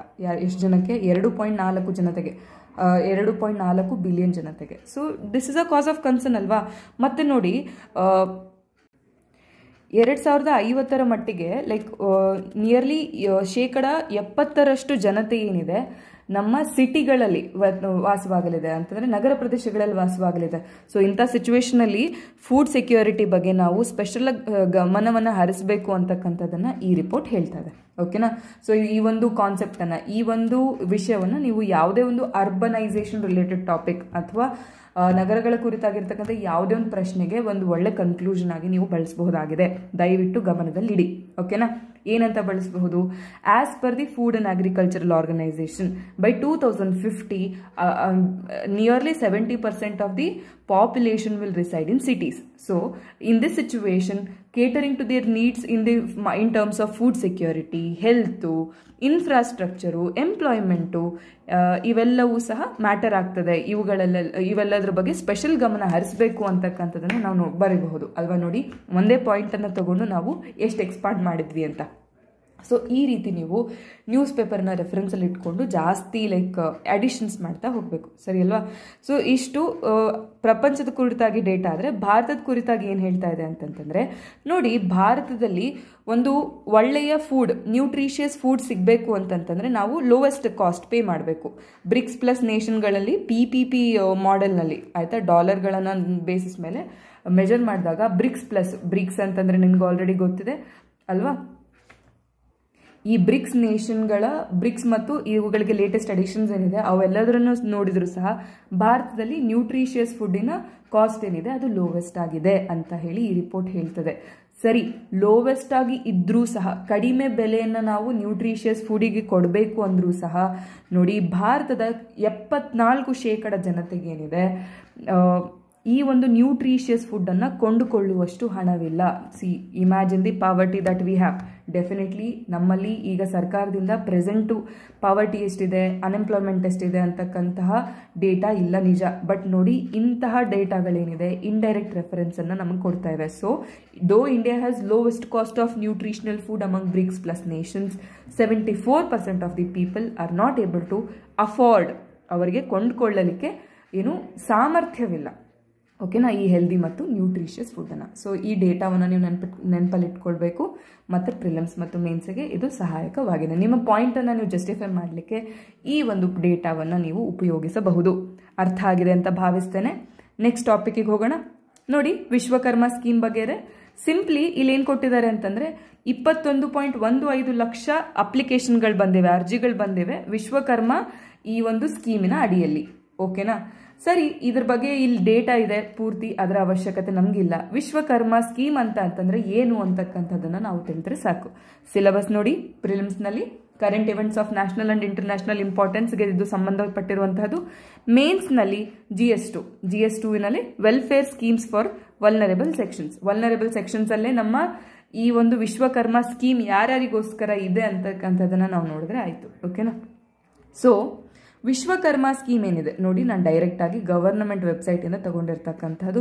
ಇದು ಸೆಂಟ್ರಲ್ ಸೆಕ್ಟಾರ್ ಸ್ಕೀಮ್ ಅಂತಂದ್ರೆ ಇದರಲ್ಲಿ ಸ್ಟೇಟಿನ ಭಾಗವಿಲ್ಲ, ಸ್ಟೇಟಿನ ಕಾಂಟ್ರಿಬ್ಯೂಷನ್ ಇಲ್ಲ.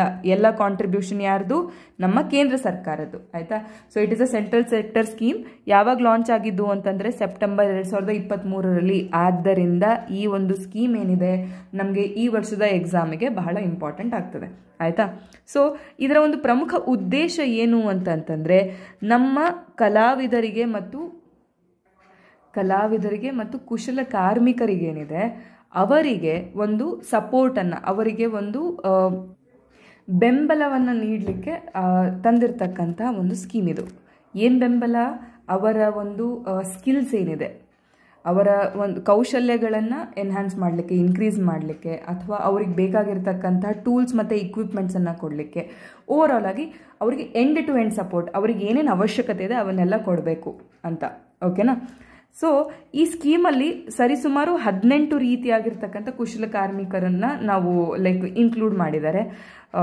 Carpenters, boat makers, armours, black Smith's, hammer and tool kit makers, lock Smith's, gold Smith, Potter, sculptor, stone breaker, cobbler, ಮತ್ತು ಇಲ್ಲಿ ನೋಡಿ ಮೇಸನ್ಸ್, ಬಾಸ್ಕೆಟ್ ಮತ್ತು ಬ್ರೂಮ್ ಮೇಕರ್ಸ್ ಇದ್ದಾರೆ, ಮತ್ತು ಡಾಲ್ ಮತ್ತು ಟಾಯ್ ಮೇಕರ್ಸ್ ಇದ್ದಾರೆ, ಬಾರ್ಬರ್ಸ್ ಇದ್ದಾರೆ, ಗಾರ್ಲ್ಯಾಂಡ್ ಮೇಕರ್ಸ್, ಹೂವಿನ ಹಾರಗಳನ್ನ ಮಾಡುವಂತಹವರು, ಅದೇ ರೀತಿ ವಾಷರ್ಮೆನ್ಸ್ ಅಂತಂದರೆ ಅಗಸರು, ಟೇಲರ್ಗಳು, ಮತ್ತು ಫಿಶಿಂಗ್ ನೆಟ್ ಮೇಕರ್ಸ್. ಇವೆಲ್ಲ ಈ 18 ಕೌಶಲ್ಯಗಳನ್ನು ಇವರು ಇದರಲ್ಲಿ ಇನ್ಕ್ಲೂಡ್ ಮಾಡಿರ್ತಕ್ಕಂತಹದ್ದು ಈ ಸ್ಕೀಮಲ್ಲಿ. ಏನಿದು? ಇದು ಒಂದು ಕೇಂದ್ರ ಸರ್ಕಾರದ ಒಂದು ಯೋಜನೆ, 2023ರಲ್ಲಿ ಬಂದಿರತಕ್ಕಂಥದ್ದು. ನಮ್ಮ ಕುಶಲ ಕಾರ್ಮಿಕರಿಗೆ ಬೇಕಾಗಿರ್ತಕ್ಕಂಥ ಸಕಲ ಬೆಂಬಲಗಳನ್ನು, ಸಕಲ ಸೌಕರ್ಯಗಳನ್ನು ಕೊಡಲಿಕ್ಕೆ ಅವರಿಗೆ ನೀಡಿರುವಂಥದ್ದು. 18 ಕೌಶಲ್ಯಗಳನ್ನು ಇಲ್ಲಿ ನಾವು ಇನ್ಕ್ಲೂಡ್ ಮಾಡಿದ್ದೇವೆ ಅಥವಾ ಇನ್ಕ್ಲೂಡ್ ಮಾಡಲಾಗಿದೆ. ಏನೇನು ಅಂತಂತಂದರೆ ಬಡಿಗೆ ಕೆಲಸ, ಲೈಕ್ ಕಟ್ಟಿಗೆಯಿಂದ ಮಾಡ್ತಿರಲ್ವ ಥಿಂಗ್ಸನ್ನು, ಅದು ಆಗಿರಬಹುದು, ಮತ್ತು ಬೋಟ್ ಮೇಕಿಂಗ್ ಆಗಿರಬಹುದು. ಈ ರೀತಿ 18 ಟಾಪಿಕ್ಗಳು, 18 ಕೌಶಲ್ಯಗಳು ಇದರಲ್ಲಿ ಇನ್ಕ್ಲೂಡ್ ಆಗಿದೆ. ಸರಿ, ಇದರಿಂದ ಸಿಗುವಂತಹ ಬೆನಿಫಿಟ್ಸ್ ಏನು, ಇದರಿಂದ ಆಗುವಂತಹ ಸಹಾಯಗಳೇನು ಅಂತಂದರೆ, ಫಸ್ಟ್ ಆಫ್ ಆಲ್ ಅವರಿಗೆ ಒಂದು ರೆಕಗ್ನಿಷನ್ ಸಿಗ್ತದೆ. ಅಂತಂದರೆ ಓಕೆ, ಅವರ ಒಂದು ಕೌಶಲ್ಯಕ್ಕೆ ಅಥವಾ ಅವರ ಕೆಲಸಕ್ಕೆ ಒಂದು ಗುರುತು ಸಿಗುವಂತಹದ್ದು.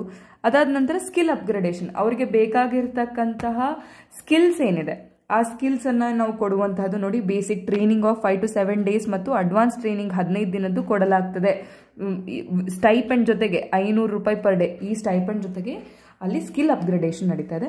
ಟೂಲ್ ಕಿಟ್ ಇನ್ಸೆಂಟಿವ್ ಅಂತಂದರೆ ಅವ್ರಿಗೆ ಬೇಕಾಗಿರ್ತಕ್ಕಂಥ ಅವಶ್ಯಕತೆ ಇರ್ತಕ್ಕಂಥ ಸಾಮಗ್ರಿಗಳನ್ನು ಅವರು ಪರ್ಚೇಸ್ ಮಾಡಲಿಕ್ಕೆ ಈ ವೌಚರ್ಗಳನ್ನು ಕೊಡಲಾಗ್ತದೆ. ಸರಿನಾ? ಅದೇ ರೀತಿ ಕ್ರೆಡಿಟ್ ಸಪೋರ್ಟ್ ಅಂತಂದರೆ ಸಾಲಗಳನ್ನು ಸಹ ಕೊಡಲಾಗ್ತದೆ. ಯಾಕೆ? ಅವರು ಅದರಿಂದ ಒಂದು ಚಿಕ್ಕ ಆಂಟ್ರಪ್ರಿನರ್ಶಿಪ್ಪನ್ನು ಅಂತಂದರೆ ಒಂದು ಚಿಕ್ಕ ಉದ್ಯಮವನ್ನು ಅವರು ಕೈಗೊಳ್ಳಬಹುದು ಅಂತಕ್ಕಂಥದಕ್ಕೆ. ಓಕೆನಾ? ಅದೇ ರೀತಿಯಾಗಿ ಅಲ್ಲಿ ಅವರ ಒಂದು ಕಾರ್ಯದಲ್ಲಿ ನಡೆಯುವಂತಹ ಹಣ ಚಲಾವಣೆ ಏನಿದೆ, ಏನು ಅಮೌಂಟ್ ಟ್ರಾನ್ಸಾಕ್ಷನ್ ಏನಿದೆ ಅದು ಡಿಜಿಟಲ್ ಆದರೆ ಅದಕ್ಕೂ ಸಹ ಅವರು ಇನ್ಸೆಂಟಿವೈಸ್ ಮಾಡ್ತಾ ಇದ್ದಾರೆ ಟು ಪ್ರಮೋಟ್ ಡಿಜಿಟಲ್ ಟ್ರಾನ್ಸಾಕ್ಷನ್ಸ್. ಇದು ಹೌದಾ? ಅದೇ ರೀತಿ ಮಾರ್ಕೆಟ್ ಸಪೋರ್ಟನ್ನು ಸಹ ನೀಡಲಾಗ್ತದೆ. ಏನು ಮಾರ್ಕೆಟ್ ಸಪೋರ್ಟು ಅಂತಂತಂದರೆ ಅವರಿಗೆ ಸರ್ಟಿಫಿಕೇಷನ್ಸ್ ಆಗಿರಬಹುದು, ಆ ಒಂದು ವಸ್ತುವಿಗೆ ಬ್ರ್ಯಾಂಡಿಂಗ್ ಆಗಿರಬಹುದು, ಮತ್ತು ಇ ಕಾಮರ್ಸ್ ಪ್ಲ್ಯಾಟ್ಫಾರ್ಮ್ಗಳೇನಿದೆ, ನಮ್ಮ ಅಮೆಝಾನು ಈ ರೀತಿಯಾಗಿರ್ತಕ್ಕಂಥ ಇ ಕಾಮರ್ಸ್ ಪ್ಲ್ಯಾಟ್ಫಾರ್ಮ್ಸ್ ಏನಿದೆ ಅವುಗಳಲ್ಲೂ ಅವರಿಗೆ ಒಂದು ರೆಕಗ್ನಿಷನನ್ನು ಕೊಡಲಾಗ್ತದೆ ಅಲ್ವಾ. ಇದು ಒಳ್ಳೆ ಸ್ಕೀಮ್ ಅಲ್ವಾ. ಈ ರೆಕಗ್ನಿಷನ್ ನೋಡಿ ಟ್ರೈಫೆಡ್ ಆಲ್ರೆಡಿ ನಮ್ಮ ಟ್ರೈಬಲ್ ಪ್ರಾಡಕ್ಟ್ಸಿಗಾಗಿ ಕೊಡ್ತಾ ಇದೆ, ಕರೆಕ್ಟ್ ಅಲ್ವಾ. ಸೊ ಇದೇ ರೀತಿ ನಮ್ಮ 18 ಈ ಕೌಶಲ್ಯಗಳ ಕುರಿತಾಗಿರ್ತಕ್ಕಂಥ ವಿಷಯಗಳಿಗೆ ಸಪೋರ್ಟನ್ನು, ಎಲ್ಲ ರೀತಿಯಾಗಿರ್ತಕ್ಕಂಥ ಪಾಸಿಬಲ್ ಸಪೋರ್ಟನ್ನು ವಿಶ್ವಕರ್ಮ ಸ್ಕೀಮ್ನ ಮುಖಾಂತರ ಕೊಡಲಾಗ್ತದೆ ಅಲ್ವಾ. ಸೊ ಇದನ್ನು ನೀವು ಪ್ರಿಲಿಮ್ಸಲ್ಲಿ ಏನೇ ಕ್ವೆಶನ್ ಬಂದರೂ ಸಹ ಇಷ್ಟೇ ಅಂಶಗಳಲ್ಲಿ ಬರುವಂತಹದ್ದು ನೋಡಿ. ಯೂಶಲಿ ಕ್ವೆಶನ್ ಪೇಪರ್ ಸೆಟ್ಟರ್ಸ್ ಏನಿದ್ದಾರೆ ಅವರು ಗವರ್ನಮೆಂಟ್ ವೆಬ್ಸೈಟ್ಗಳನ್ನು ಸೋರ್ಸ್ ಆಗಿಟ್ಕೊಂಡು ಅದರಿಂದ ಆಸ್ ಇಟ್ ಈಸ್ ಕ್ವೆಶನ್ಗಳನ್ನು, ಸ್ಟೇಟ್ಮೆಂಟ್ ಬೇಸ್ಡ್ ಕ್ವೆಶನ್ಸನ್ನು ಕೊಡುವ ಸಾಧ್ಯತೆ ಹೆಚ್ಚು. ಆದ್ದರಿಂದ ಆದಷ್ಟು ಗವರ್ನಮೆಂಟ್ ವೆಬ್ಸೈಟ್ಗಳನ್ನೇ ನಿಮ್ಮ ಸೋರ್ಸ್ಗಳಾಗಿ ಬಳಸಿ, ಓಕೆನಾ. ಇದನ್ನು ನೀವು ವಲ್ನರೇಬಲ್ ಸೆಕ್ಷನ್ಸಲ್ಲಿ ಏನು ಮಾಡ್ತೀರಾ ಅಂತಂದರೆ ಆರ್ಟಿಷನ್ಸ್ ಮತ್ತು ಕ್ರಾಫ್ಟ್ಸ್ ಪೀಪಲ್, ನಮ್ಮ ಕುಶಲ ಕಾರ್ಮಿಕರೇನಿದ್ದಾರೆ ಅವರಿಗೆ ಏನೇನು ಪ್ರಾಬ್ಲಮ್ಸ್ ಏನಿದೆ, ಅವರಿಗೆ ಏನೇನು ನಾವು ಸಹಾಯ ಸರ್ಕಾರ ಮಾಡ್ತಾ ಇದೆ ಅಂತಕ್ಕಂಥದಕ್ಕೆ ಇದನ್ನು ನೀವು ವಿಶ್ವಕರ್ಮ ಯೋಜನೆಯನ್ನು ನಿಮ್ಮ ಮೇನ್ಸ್ ಆನ್ಸರಲ್ಲಿ ಎಲ್ಲಾದರೂ ಅವಶ್ಯಕತೆ ಬಿದ್ದಾಗ ಬಳಸಬಹುದು, ಸರಿನಾ. ಸೊ ನೆಕ್ಸ್ಟ್ ನೋಡೋಣ PVTG. ಏನು PVTG ಅಂತಂದರೆ ನೋಡಿ, ಫಸ್ಟ್ ಆಫ್ ಆಲ್ ಇಲ್ಲೊಂದು ಡೈರೆಕ್ಟ್ ಕ್ವೆಶನ್ ಇದೆ, ಒಂದು ಡೈರೆಕ್ಟ್ ಆರ್ಟಿಕಲ್ ಇದೆ, what does a special package mean for PVTGs ಅಂತ. ಸೊ ಇಲ್ಲಿ ಏನಾಗ್ತಾ ಇದೆ ಅಂತಂದರೆ ಒಂದು ಸ್ಪೆಷಲ್ ಸ್ಕೀಮನ್ನು, ಒಂದು ಯೋಜನೆಯನ್ನು ಪರ್ಟಿಕ್ಯುಲರ್ಲಿ ವಲ್ನರೇಬಲ್ ಟ್ರೈಬಲ್ ಗ್ರೂಪ್ಸಿಗಾಗಿ ಪರ್ಟಿಕ್ಯುಲರ್ಲಿ ವಲ್ನರೇಬಲ್ ಟ್ರೈಬಲ್ ಗ್ರೂಪ್ಸಿಗೆ ಇಂಟ್ರೊಡ್ಯೂಸ್ ಮಾಡಿದ್ದಾರೆ. ಅದರ ಕುರಿತಾಗಿರ್ತಕ್ಕಂಥ ಪೂರ್ತಿ ಇನ್ಫಾರ್ಮೇಷನನ್ನು ನಾವಿಲ್ಲಿ ಗಮನಿಸಬಹುದು. ನೋಡಿ, ಪ್ರಿಲಿಮ್ಸಲ್ಲಿ again current events of national and international importance ಇದಕ್ಕೆ ತುಂಬ ಇಂಪಾರ್ಟೆಂಟ್ ಆಗ್ತದೆ. ಈ ಒಂದು ಟಾಪಿಕಲ್ಲಿ ಈ ಒಂದು ಆರ್ಟಿಕಲ್ ಮೇನ್ಸ್ನಲ್ಲಿ welfare schemes for vulnerable sections, ಹೌದಾ. SC ಆಗಿರಬಹುದು, ST ಆಗಿರಬಹುದು, ಹೌದಾ, OBCs ಆಗಿರಬಹುದು, ಮಹಿಳೆಯರಾಗಿರಬಹುದು, ಮಕ್ಕಳಾಗಿರಬಹುದು, ಓಲ್ಡ್ ಏಜ್ ಪೀಪಲ್ ಆಗಿರಬಹುದು. ಈ ರೀತಿ ತುಂಬ ಜನ ನಮಗೆ ವಲ್ನರೇಬಲ್ ಸೆಕ್ಷನ್ಸಲ್ಲಿ ಬರ್ತಾರೆ. ಅದರಲ್ಲಿ ನಮ್ಮ ಪರ್ಟಿಕ್ಯುಲರ್ಲಿ ವಲ್ನರೇಬಲ್, ನೋಡಿ ಹೆಸರಲ್ಲೇ ಇದೆ ವಲ್ನರೇಬಲ್. ಸೊ ಈ ಪರ್ಟಿಕ್ಯುಲರ್ಲಿ ವಲ್ನರೇಬಲ್ ಟ್ರೈಬಲ್ ಗ್ರೂಪು ಸಹ ಇದಕ್ಕೆ ಇಂಪಾರ್ಟೆಂಟ್ ಆಗ್ತದೆ. ಸೊ ಈ ಆರ್ಟಿಕಲನ್ನೇ ನಾವು ರೆಫರೆನ್ಸಲ್ಲಿ ಇಟ್ಕೊಂಡು ಡೈರೆಕ್ಟಾಗಿ ನೋಡೋಣ ಏನೇನು ಕೊಟ್ಟಿದ್ದಾರೆ ಅಂತ, ಆಗಬಹುದಾ. ನೋಡಿ, ಈ ಟಾಪಿಕ್ ಫಸ್ಟ್ ಆಫ್ ಆಲ್ ಯಾಕೆ ನ್ಯೂಸಲ್ಲಿತ್ತು ಅಂತಂದರೆ ರಾಜ್ಯಸಭೆಯಲ್ಲಿ ಇವರ ಕುರಿತಾಗಿ ಒಂದು ಚರ್ಚೆ ನಡೀತು ಈ ಸಾರಿ. ಏನಂತಂದರೆ ಅವರ ಒಂದು ಜನಸಂಖ್ಯೆ ಏನಿದೆ ಕ್ಷೀಣಿಸ್ತಾ ಇದೆ ಅಂತಕ್ಕಂಥ ಒಂದು ಕ್ವೆಶನಿಗೆ ನಮ್ಮ ಟ್ರೈಬಲ್ ಅಫೇರ್ಸ್ ಮಿನಿಸ್ಟ್ರಿ ಏನಿದೆ ಅದಕ್ಕೆ ಉತ್ತರ ಕೊಟ್ಟಿದೆ.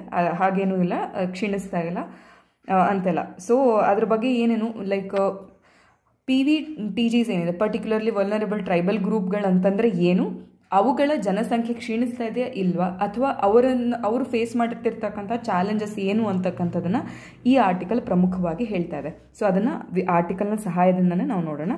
ನೋಡಿ, ರಾಜ್ಯಸಭೆಯಲ್ಲಿ ಆಗ್ತಾ ಇರ್ತಕ್ಕಂಥ ಡಿಸ್ಕಷನ್ಸ್ನ ಬಗ್ಗೆ ಫಸ್ಟ್ ಆಫ್ ಆಲ್ ಇದು ಹೇಳ್ತಾ ಇರುವಂಥದ್ದು, ಸರಿನಾ. ಸೊ ಅವ್ರೇನು ಹೇಳ್ತಾರೆ ಅದೆಲ್ಲ ನಮ್ಗೆ ಬೇಡ. ನಮ್ಗೆ ಮೇನ್ ಫೋಕಸ್ ಏನು, PVTGs ಅಂತಂದರೆ ಏನು ಅಂತಕ್ಕಂಥದ್ದು ನಮ್ಗೆ ಫಸ್ಟ್ ಮೇನ್ ಫೋಕಸ್ ಆಗ್ತದೆ.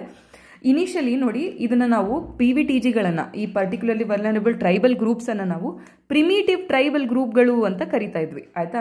ಅವರನ್ನು ನಂತರವಾಗಿ PVTG ಅಂತ ನಾಮಕರಣ ಮಾಡಲಾಯಿತು. ಸರಿ, ಈ ಒಂದು ಟ್ರೈಬಲ್ ಗ್ರೂಪ್ಗಳನ್ನು, ಈ ಬುಡಕಟ್ಟು ಜನಾಂಗಗಳನ್ನು ಹೇಗೆ ನಾವು ಕ್ಯಾಟಗರೈಸ್ ಮಾಡ್ತೀವಿ, ಇವರನ್ನು ನಾವು ಹೇಗೆ ಐಡೆಂಟಿಫೈ ಮಾಡ್ತೀವಿ, ಕ್ಯಾಟಗರೈಸ್ ಮಾಡ್ತೀವಿ ಅಂತಕ್ಕಂಥದ್ದನ್ನು ನೋಡಿ. ಫಸ್ಟ್ ಆಫ್ ಆಲು ಅವರ ಒಂದು ಜನಸಂಖ್ಯೆ ಕಡಿಮೆ ಆಗ್ತಿರಬೇಕು ಅಥವಾ ಕಾನ್ಸ್ಟೆಂಟ್ ಆಗಿರಬೇಕು, ಸ್ಟಾಗ್ನೆಂಟ್ ಆಗಿರಬೇಕು, ನಂಬರ್ 1. ನಂಬರ್ 2 ಏನು ಅಂತಂತಂದರೆ ಅವರ ಒಂದು ಆರ್ಥಿಕ ವ್ಯವಸ್ಥೆ ಏನಿದೆ ಅದು ಹಿಂದುಳಿದಾಗಿರಬೇಕು, ಮತ್ತು ಅವರ ಒಂದು ಟೆಕ್ನಾಲಜಿ ಏನಿದೆ, ಅವರು ಬಳಸುವಂಥ ತಂತ್ರಜ್ಞಾನಗಳು ಅಥವಾ ನಾಲೆಡ್ಜ್ ಸಿಸ್ಟಮ್ ಏನಿದೆ ಅದು ಪ್ರೀ ಅಗ್ರೇರಿಯನ್ ಅಥವಾ ಕೃಷಿಗೂ ಹಿಂದೆ ಬಳಸ್ತಿರ್ತಕ್ಕಂಥ ತಂತ್ರಜ್ಞಾನ ಆಗಿರಬೇಕು. ಅಂತಂದರೆ ಕಂಪ್ಲೀಟ್ಲಿ ಬ್ಯಾಕ್ವರ್ಡ್ ಸೊಸೈಟಿ ಅಂತ ನಾವು ಹೇಳ್ಬಹುದು. ಇದು ನಮ್ಮದೇ 3ನೇ ರೀಸನು. ಅದೇ ರೀತಿಯಾಗಿ ಲೋ ಲಿಟರಸಿ, ಆಯಿತಾ, ಅವರಲ್ಲಿ ಓದಲಿಕ್ಕೆ ಬರೀಲಿಕ್ಕೆ ಬರುವಂತಹ ಜನಸಂಖ್ಯೆ ಕಡಿಮೆ. ಈ 4 ಬೇಸಿಸ್ ಮೇಲೆ ನಾವು ಪರ್ಟಿಕ್ಯುಲರ್ಲಿ ವಲ್ನರೇಬಲ್ ಟ್ರೈಬಲ್ ಗ್ರೂಪ್ಸನ್ನು ಡಿಸೈಡ್ ಮಾಡ್ತೀವಿ. ನಂಬರ್ 1 ಏನು, ಫಸ್ಟ್ ಆಫ್ ಆಲ್ ಡಿಕ್ಲೈನಿಂಗ್ ಅಥವಾ ಸ್ಟಾಗ್ನೆಂಟ್ ಪಾಪ್ಯುಲೇಷನ್ ಆಗಿರಬಹುದು. ಎರಡನೇದೇನು ಅಂತಂತಂದರೆ use of pre agrarian technology. ಅದಾದ ನಂತರ ಇಕಾನಮಿಕ್ ಬ್ಯಾಕ್ವರ್ಡ್ನೆಸ್ಸನ್ನು ನಾವು ಗಮನದಲ್ಲಿ ಇಟ್ಕೊಳ್ಬೇಕು. ಅದೇ ರೀತಿಯಾಗಿ ಲೋ ಲಿಟರಸಿ ಏನಿದೆ, ಲೋ ಲಿಟರಸಿಯನ್ನು ಸಹ ನಾವು ಗಮನದಲ್ಲಿ ಇಟ್ಕೊಳ್ಬೇಕಾಗ್ತದೆ, ಆಯ್ತಲ್ವಾ. ಸೊ ಆಯಿತು, ಈ ರೀತಿಯಾಗಿ ಕ್ಯಾಟಗರೈಸ್ ಮಾಡಿರ್ತಕ್ಕಂಥ ಎಷ್ಟು PVTGs ಇದೆ ನಮ್ಮ ಭಾರತದಲ್ಲಿ ಅಂತಂದರೆ 75 ಪರ್ಟಿಕ್ಯುಲರ್ಲಿ ವಲ್ನರಬಲ್ ಟ್ರೈಬಲ್ ಗ್ರೂಪ್ಸನ್ನು ನಾವು ಗಮನಿಸ್ಬೋದು. ಎಲ್ಲಿ ಸುಮಾರು 18 ರಾಜ್ಯಗಳಲ್ಲಿ ಮತ್ತು ಕೇಂದ್ರಾಡಳಿತ ಪ್ರದೇಶಗಳಲ್ಲಿ, ಓಕೆನಾ, 18 ಸ್ಟೇಟ್ಸ್ ಮತ್ತು UTs ಅಲ್ಲಿ ನಾವು ಇವುಗಳನ್ನು ನೋಡ್ತಾ ಇದ್ದೇವೆ. ಸರಿನಾ?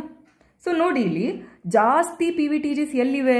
ಒಡಿಸ್ಸಾದಲ್ಲಿವೆ, ಅದಾದ ನಂತರ ಆಂಧ್ರ ಪ್ರದೇಶ, ಬಿಹಾರ, ಜಾರ್ಖಂಡ, ಮಧ್ಯಪ್ರದೇಶ. ನೋಡಿ, ಇದು ನಮಗೆ ಪ್ರಿಲಿಮ್ಸಲ್ಲಿ ಇನ್ ಮ್ಯಾಚ್ ದಿ ಫಾಲೋಯಿಂಗ್ ಅಥವಾ arrange the following into increasing ಅಥವಾ ಡಿಕ್ರೀಸಿಂಗ್ ಆರ್ಡರ್ ಅಂತ ಕೇಳ್ತಾರಲ್ವಾ. ಸೊ ಅಂಥದ್ರಲ್ಲಿ ನೋಡಿ, ಸಿಂಪಲ್ ಫ್ಯಾಕ್ಟ್ಸು ಈ ರೀತಿ ಕರೆಂಟ್ ಅಫೇರ್ಸಲ್ಲಿ ಬಂದಿರತಕ್ಕಂಥದ್ದು ನಾವು ನೆನಪಲ್ಲಿ ಇಟ್ಕೊಳ್ತಾ ಹೋದರೆ ಎವ್ರಿ ಡೇ 2-3 ನಮ್ಗೆ ಸಿಕ್ಕರೂ ಸಹ ನಮಗೆ at the end of the day ತುಂಬ ಟಾಪಿಕ್ಸ್ಗಳಾಗ್ಬಿಡ್ತವೆ. ಸೊ ಒಡಿಶಾದಲ್ಲಿ PVTGs ಹೈಯೆಸ್ಟ್ ಇರುವಂಥದ್ದು ಎಷ್ಟು? 15.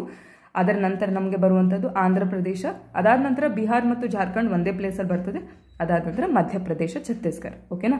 ಈ ಒಂದು ಟೇಬಲನ್ನು ನೀವು ನೆನಪಲ್ಲಿ ಇಟ್ಕೊಳ್ಬೇಕು, ಈ ಒಂದು ಅಂಶವನ್ನು ನೀವು ನೆನಪಲ್ಲಿ ಇಟ್ಕೊಳ್ಬೇಕು. ಸರಿನಾ? ಸರಿ, ಹಾಗಿದ್ರೆ PVTGs ಅಂತಂದ್ರೆ ಏನು ನೋಡಿದ್ವಿ? ಎಷ್ಟು PVTGಗಳು ಭಾರತದಲ್ಲಿವೆ ಅಂತ ನೋಡಿದ್ವಿ. ಯಾವ ಒಂದು ರಾಜ್ಯದಲ್ಲಿ ಹೆಚ್ಚು PVTGs ಇದಾವೆ ಅಂತಕ್ಕಂಥದ್ದನ್ನು ನಾವು ನೋಡಿದ್ವಿ. ಸರಿನಾ? ಇಲ್ಲಿ ಇನ್ನೊಂದು ಫ್ಯಾಕ್ಟ್ ಏನಿದೆ ನೋಡಿ, ನಮ್ಮ ಅಂಡಮಾನ್ನಲ್ಲಿರ್ತಕ್ಕಂತಹ ಎಲ್ಲ ಬುಡಕಟ್ಟು ಜನಾಂಗಗಳು 4 ಪ್ರಮುಖವಾಗಿರ್ತಕ್ಕಂಥದ್ದು ಕೇವಲ 4 ಬುಡಕಟ್ಟು ಜನಾಂಗಗಳು. ಎಲ್ಲಿ? ಅಂಡಮಾನ್ ಐಲ್ಯಾಂಡಲ್ಲಿ, ದ್ವೀಪದಲ್ಲಿ. ಸೊ ಈ 4 ಬುಡಕಟ್ಟು ಜನಾಂಗಗಳು PVTGಗಳು. ಅದೇ ರೀತಿ ನಿಕೋಬಾರಲ್ಲಿರ್ತಕ್ಕಂಥ 1 ಬುಡಕಟ್ಟು ಜನಾಂಗ PVTG ಆಗಿ ಆಯ್ಕೆ ಆಗಿದೆ ಅಥವಾ ಆ ಒಂದು ಲಿಸ್ಟಲ್ಲಿ ಇದೆ. ಸರಿನಾ? ಸೊ ನೋಡಿ, ಇಷ್ಟು ಫ್ಯಾಕ್ಟ್ ನಮಗೆ ಸಿಕ್ತಲ್ವಾ? ಸರಿ, ಹಾಗಿದ್ರೆ ಈಗ ಕ್ವೆಶ್ಚನ್ ಏನು ಅಂತಂದರೆ, ಅವರ ಬಗ್ಗೆ ಏನೇನನ್ನು ನಾವು ಮಾಡ್ತಾ ಇದ್ದೀವಿ, ಅವರಿಗೋಸ್ಕರ ಏನೇನು ಮೆಜರ್ಸನ್ನು ತಗೊಂಡಿದ್ದೀವಿ ಅಂತಕ್ಕಂಥದ್ದು ನಾವು ನೋಡಬೇಕಾಗ್ತದೆ.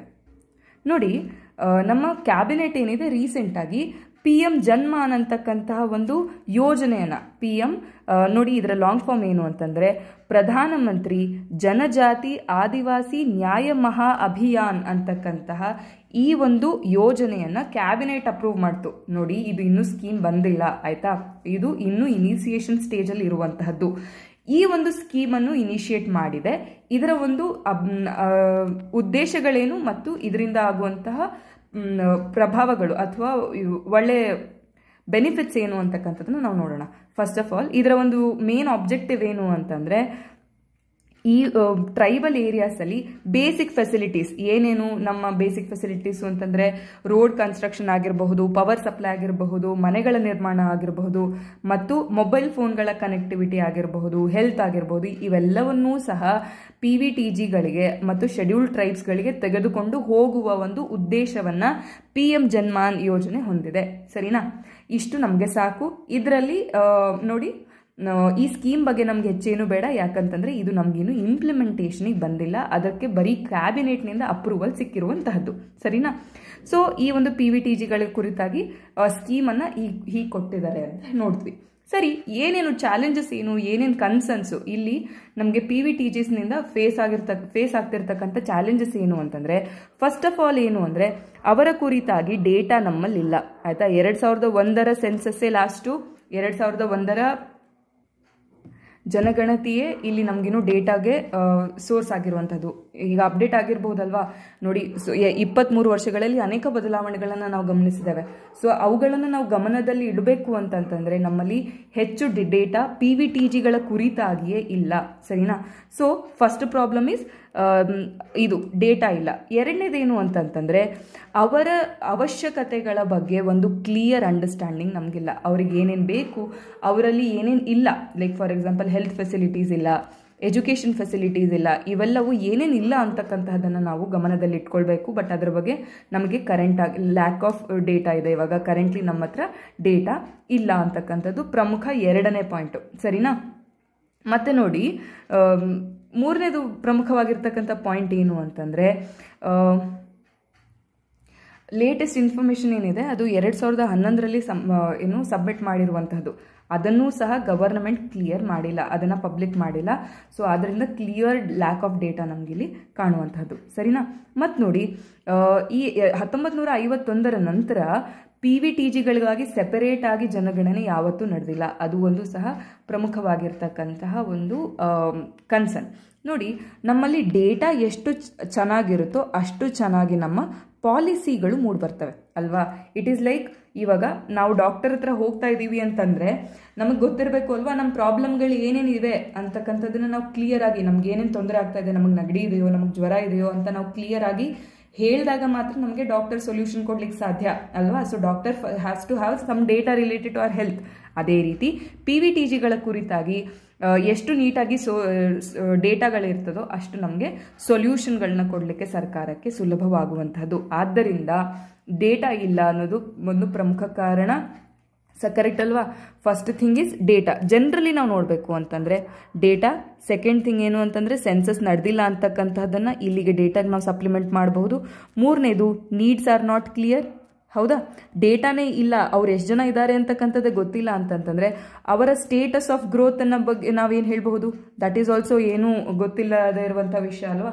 ಸೊ ಸ್ಟೇಟಸ್ ಆಫ್ ಗ್ರೋತ್ ನಮಗೂ ಇಲ್ಲ.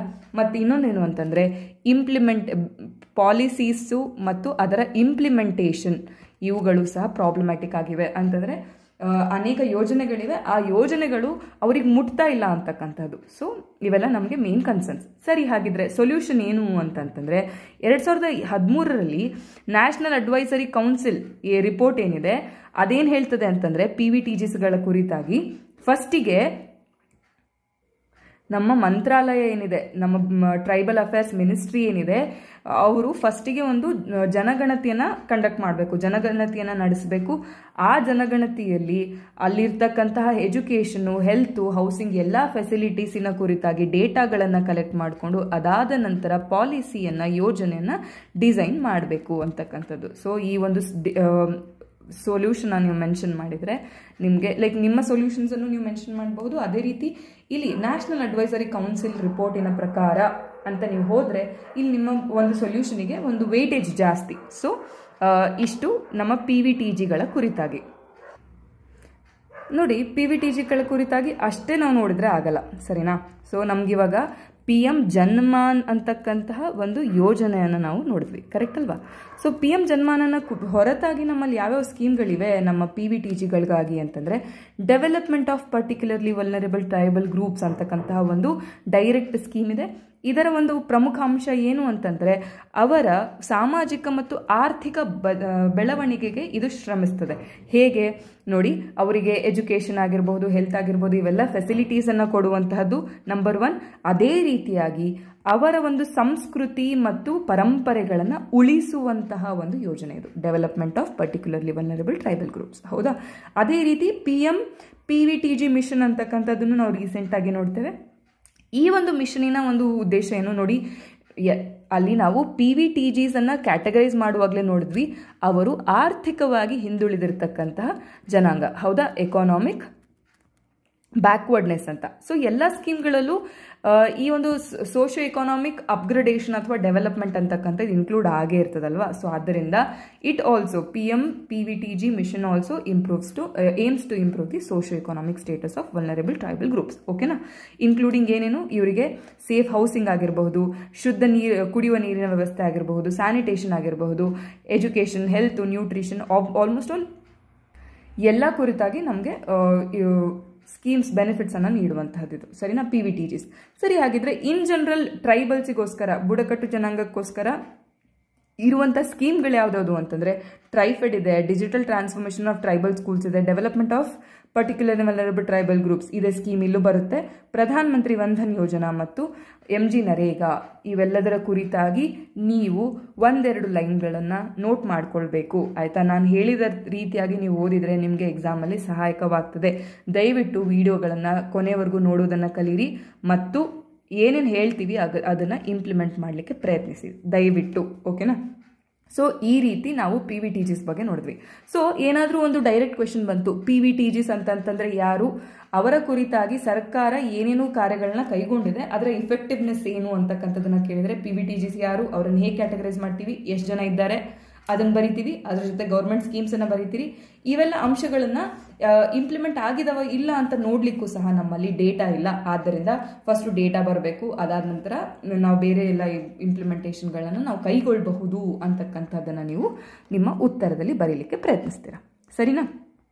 ಸೊ ಇದು ನಮ್ಮ PVTGಗಳ ಕುರಿತು.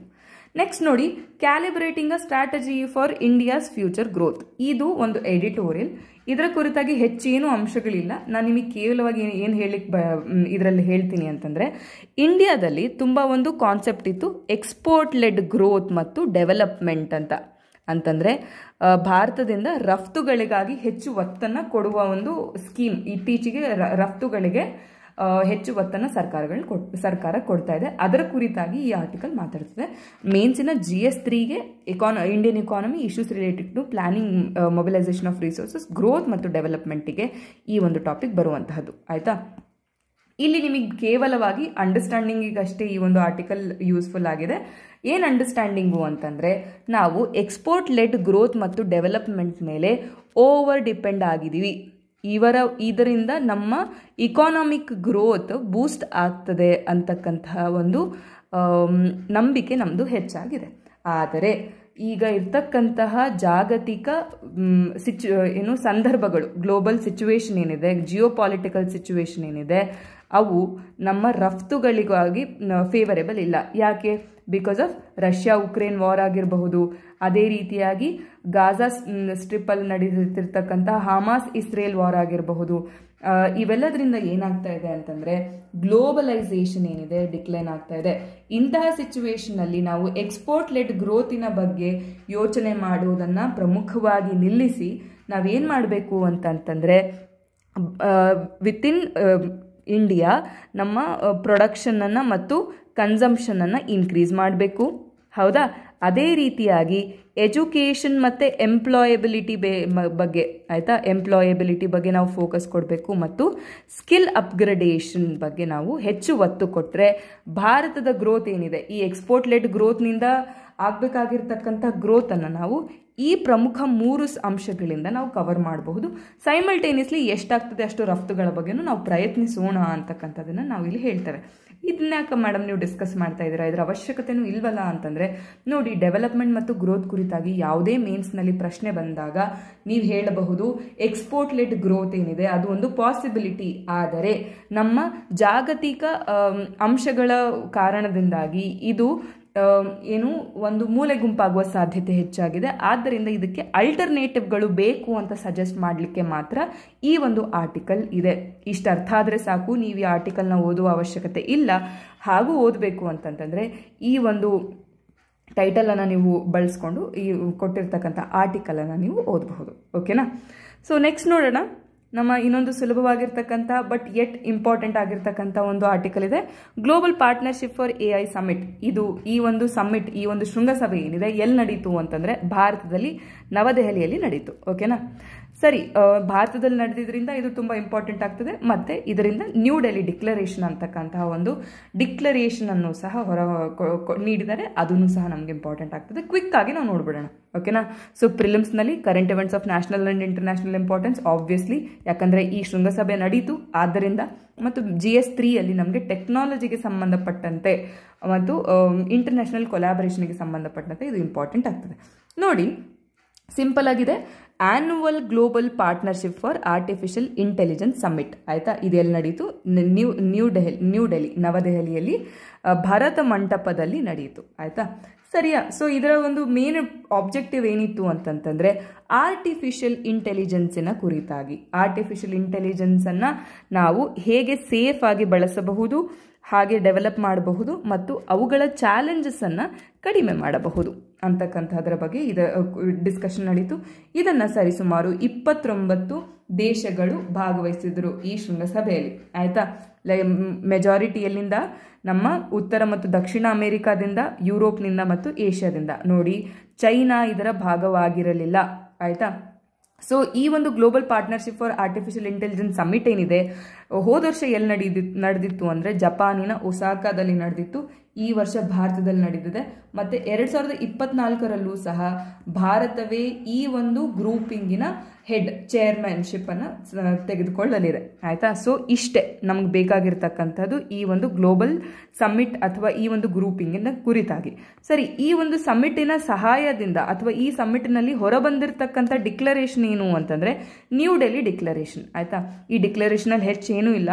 ಇದರಲ್ಲಿ ದೇಶಗಳೇನು ಮಾಡಿದೆ ಅಂತಂದರೆ ಅವರು ಒಟ್ಟಿಗೆ ಬಂದು ಹೇಳಿದೆ, ಒಂದು ಕಮಿಟ್ಮೆಂಟನ್ನು ಕೊಟ್ಟಿವೆ. ಏನಂತ?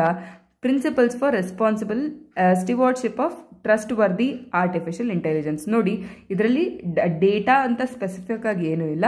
ಈ ಆರ್ಟಿಫಿಷಿಯಲ್ ಇಂಟೆಲಿಜೆನ್ಸ್ ನಂತಹ ತಂತ್ರಜ್ಞಾನವನ್ನು ನಾವು ರೆಸ್ಪಾನ್ಸಿಬಲ್ ಆಗಿ, ಜವಾಬ್ದಾರಿಯುತವಾಗಿ, ನಿಧಾನವಾಗಿ ತೆಗೆದುಕೊಂಡು ಹೋಗೋಣ. ಇದರಿಂದ ಜಾಬ್ ಲಾಸಸ್ಸನ್ನು ಆಗಲಿಕ್ಕೆ ಬಿಡೋದು ಬೇಡ.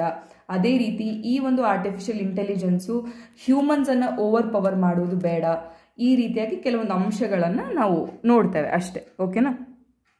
ನೋಡಿ, ಜಸ್ಟ್ ನಿಮಗೆ ಏನು ಇಂಪಾರ್ಟೆಂಟು, ಈ ಗ್ರೂಪಿಂಗ್ ಅಂತಂದರೆ ಏನು, ಈ ಗ್ರೂಪಿಂಗಲ್ಲಿ ಎಷ್ಟು ಜನ ಭಾಗವಹಿಸಿದ್ರು, ಅದೇ ರೀತಿಯಾಗಿ ಈ ಮೇಜರ್ ನ್ಯೂ ಡೆಲ್ಲಿ ಡಿಕ್ಲರೇಷನ್ ಯಾವುದಕ್ಕೆ ಸಂಬಂಧಪಟ್ಟಿದೆ, GPAI ಅಥವಾ global partnership for artificial intelligence summit. ಓಕೆನಾ? ಇದು ಆಯಿತಾ? ಸೊ ಇಷ್ಟು ನಮ್ಮ GPAI ಕುರಿತಾಗಿದೆ.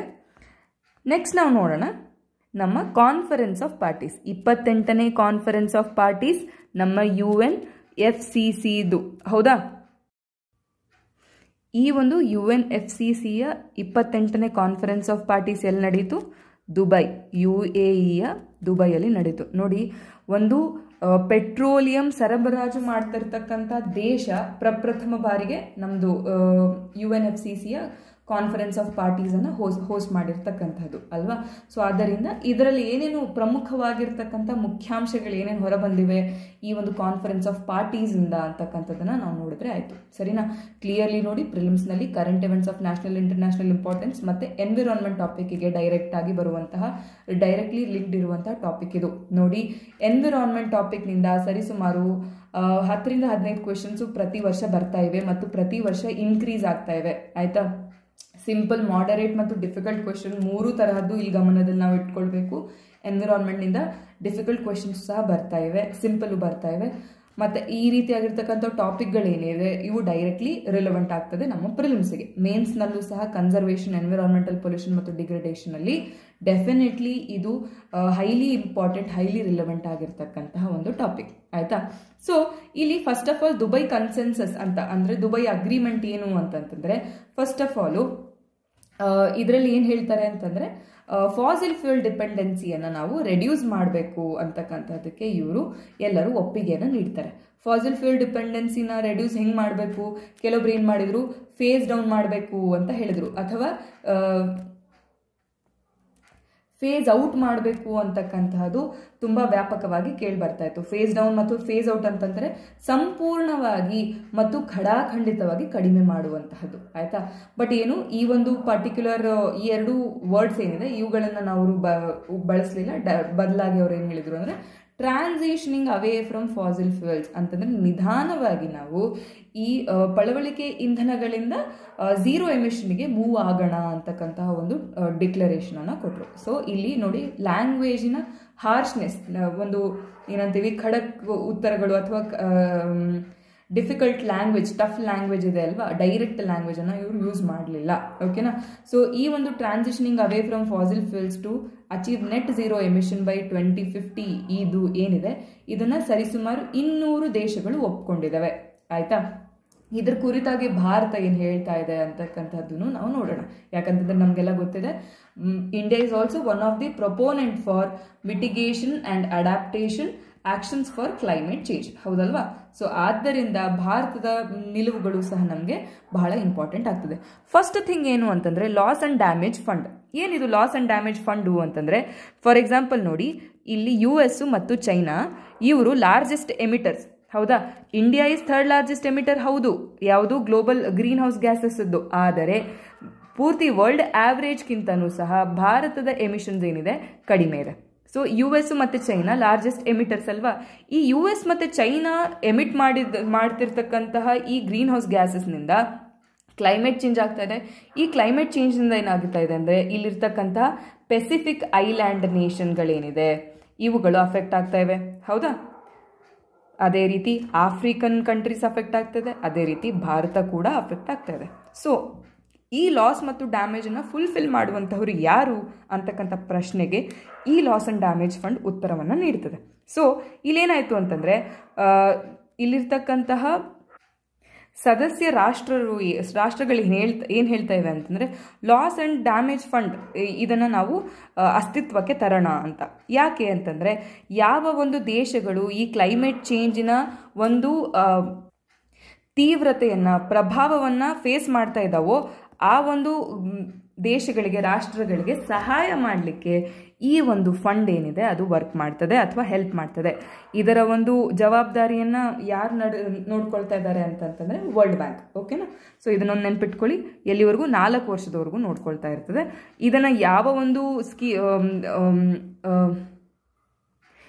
ಒಂದು ಸಹಾಯದ ಮೂಲಕ UNFCCC ಮತ್ತು ಪ್ಯಾರಿಸ್ ಅಗ್ರಿಮೆಂಟಿನ ಬೇಸಿಸ್ನ ಮೇಲೆ ಈ ವರ್ಲ್ಡ್ ಬ್ಯಾಂಕ್ ಈ ಒಂದು ಕಾರ್ಯವನ್ನು ನಿರ್ವಹಿಸ್ತಾ ಇರುವಂತಹದ್ದು.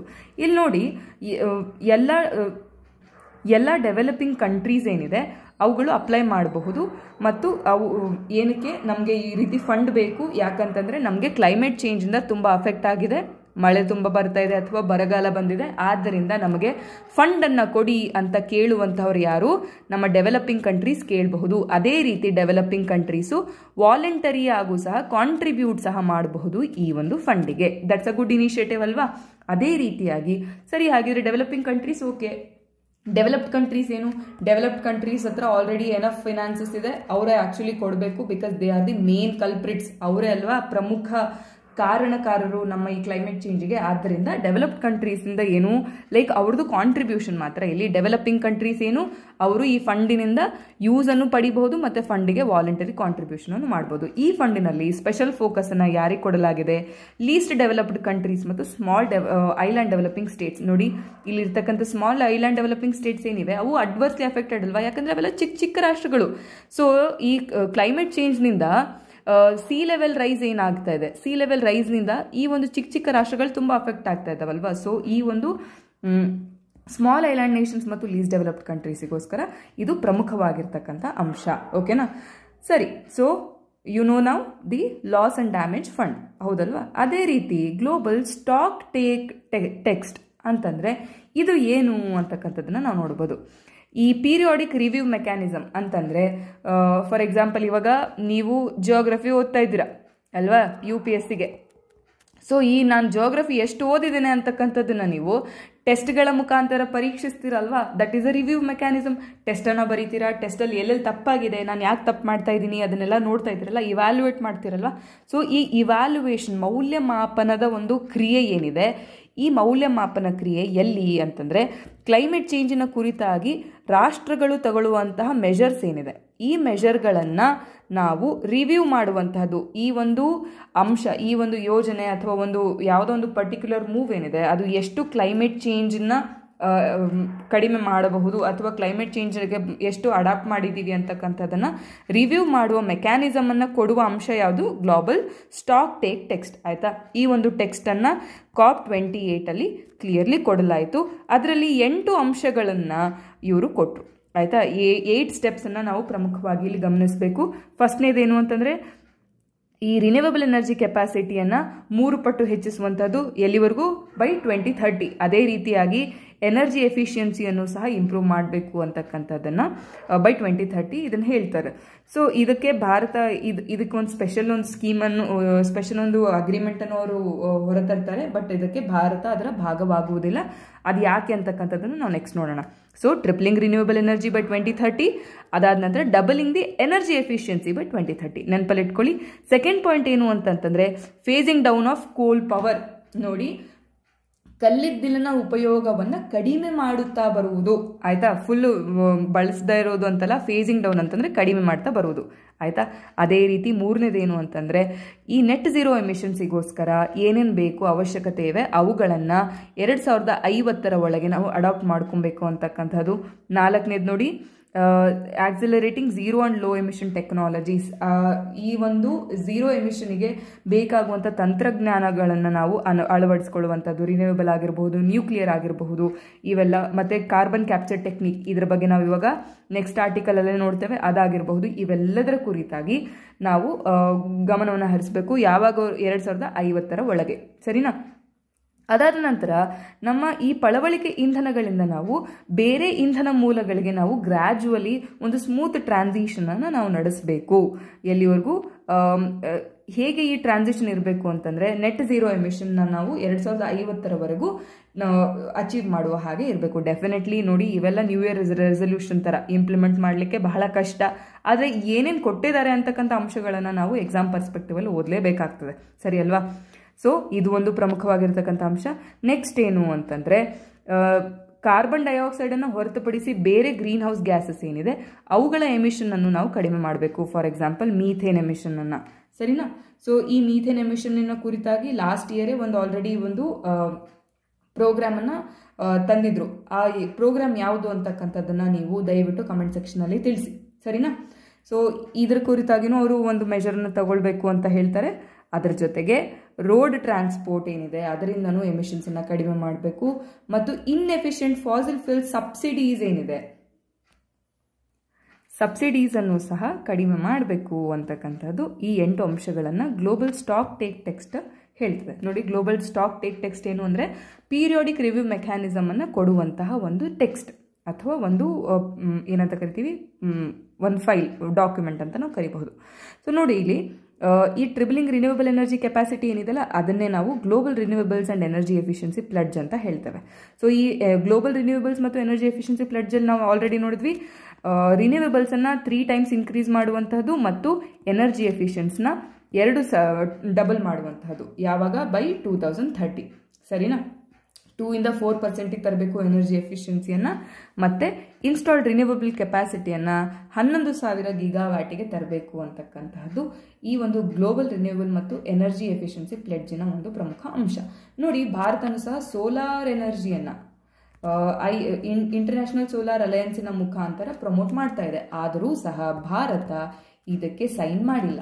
ಯಾಕೆ ಅಂತಂದರೆ, ನಮ್ಮ ಕಲ್ಲಿದ್ದಲಿನ ಬಳಕೆಯ ಕುರಿತಾಗಿ ಮತ್ತು ಕೆಲವೊಂದು ಅಂಶಗಳ ಕುರಿತಾಗಿ ಭಾರತ ಈ ಒಂದು ಪ್ಲೆಡ್ಜಿನಲ್ಲಿ ಒಪ್ಪಿಗೆಯನ್ನು, ಸಮ್ಮತಿಯನ್ನು ಸೂಚಿಸಲಿಲ್ಲ. ಆದ್ದರಿಂದ India is not a part of global renewable and energy efficiency pledge. ಓಕೆನಾ?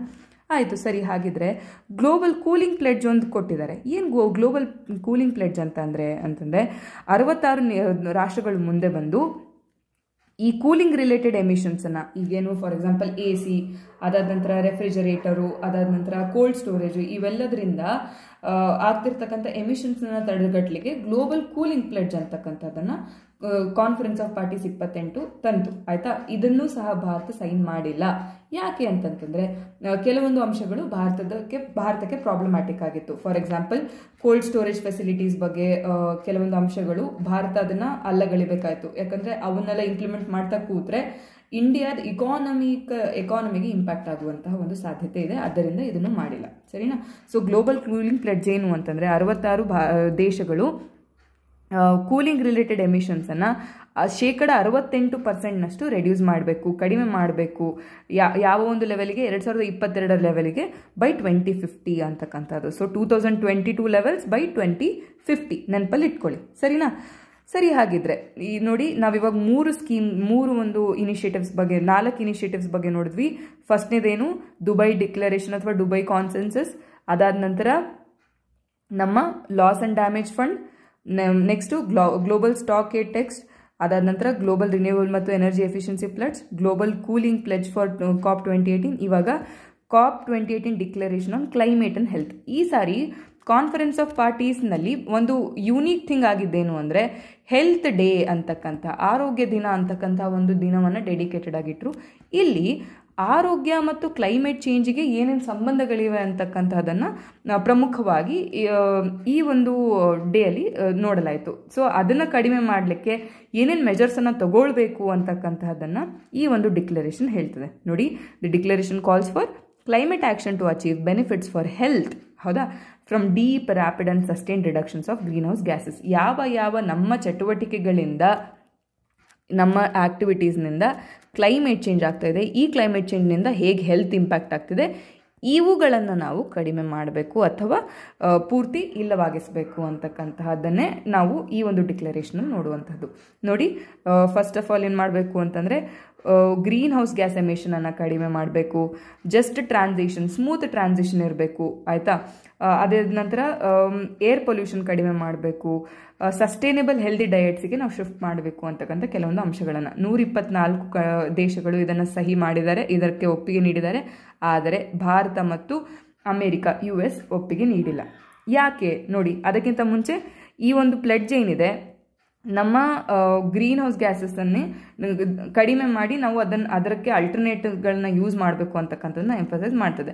ಸರಿ, ಎಲ್ಲ ಚೆನ್ನಾಗೇ ಇತ್ತಲ್ಲ, ಭಾರತ ಯಾಕೆ ಒಪ್ಪಿಗೆ ನೀಡಿಲ್ಲ ಅಂತಂದರೆ ನೋಡಿ, ಭಾರತದ ಪ್ರಕಾರ ಏನು ಅಂದರೆ ಇದು ಪ್ರಾಕ್ಟಿಕಲ್ ಇಲ್ಲ. Green house gases for cooling in the health sector ಏನಿದೆ ಅದು ಪ್ರಾಕ್ಟಿಕಲ್ ಇಲ್ಲ. ನಾವು ಹೆಲ್ತ್ ಸೆಕ್ಟರ್ನ ಇಂಪ್ರೂವ್ ಮಾಡಬೇಕು ಅಂತಂದರೆ ನಾವು ಕೂಲಿಂಗ್ನ ಬಳಸಲೇಬೇಕು. ಈ ಕೂಲಿಂಗನ್ನು ಬಳಸಲಿಲ್ಲ ಅಂತಂದರೆ ಭಾರತದ ಹೆಲ್ತ್ ಸೆಕ್ಟರ್ ತುಂಬ ಅಡ್ವರ್ಸ್ಲಿ ಇಫೆಕ್ಟ್ ಆಗ್ತದೆ ಅಂತಕ್ಕಂಥದ್ದನ್ನು ಈ ಪಾಯಿಂಟ್ ಹೇಳ್ತದೆ. ಸೊ ಈ ಡ್ರಾಫ್ಟ್ ಈ ಒಂದು ಅಂಶ ಏನಿದೆ, ಈ ಒಂದು ಡಿಕ್ಲರೇಷನ್ ಏನಿದೆ, ಈ cooling application within health ಇನ್ಫ್ರಾಸ್ಟ್ರಕ್ಚರನ್ನು ಕೊಡ್ತಾ ಇದೆ, which is difficult for India to implement. ಓಕೆನಾ, ಇದು ತಿಳಿದುಕೊಂಡಿರಿ ಸಾಕು. ನೋಡಿ, ಇವ್ಯಾವಕ್ಕೂ ಭಾರತ ಸಹಿಯನ್ನು ಒಪ್ಪಿಗೆಯನ್ನು ನೀಡಿಲ್ಲ. ಸೊ ಇದು ನಮ್ಮ ಕಾನ್ಫರೆನ್ಸ್ ಆಫ್ ಪಾರ್ಟೀಸ್ 2018 ಕುರಿತಾಗಿ. ಸರಿನಾ, ಈ ಒಂದು ಡಾಕ್ಯುಮೆಂಟನ್ನು ನೀವು ದಯವಿಟ್ಟು ಕ್ಲಿಯರ್ ಆಗಿ ಓದಿ ನೆನಪಲ್ಲಿಟ್ಕೊಳ್ಳಿಕ್ಕೆ ಪ್ರಯತ್ನಿಸಬೇಕು. ಸರಿನಾ. ಸೊ ನೆಕ್ಸ್ಟ್ ನೋಡೋಣ, Indians vulnerable to climate change induced health issues.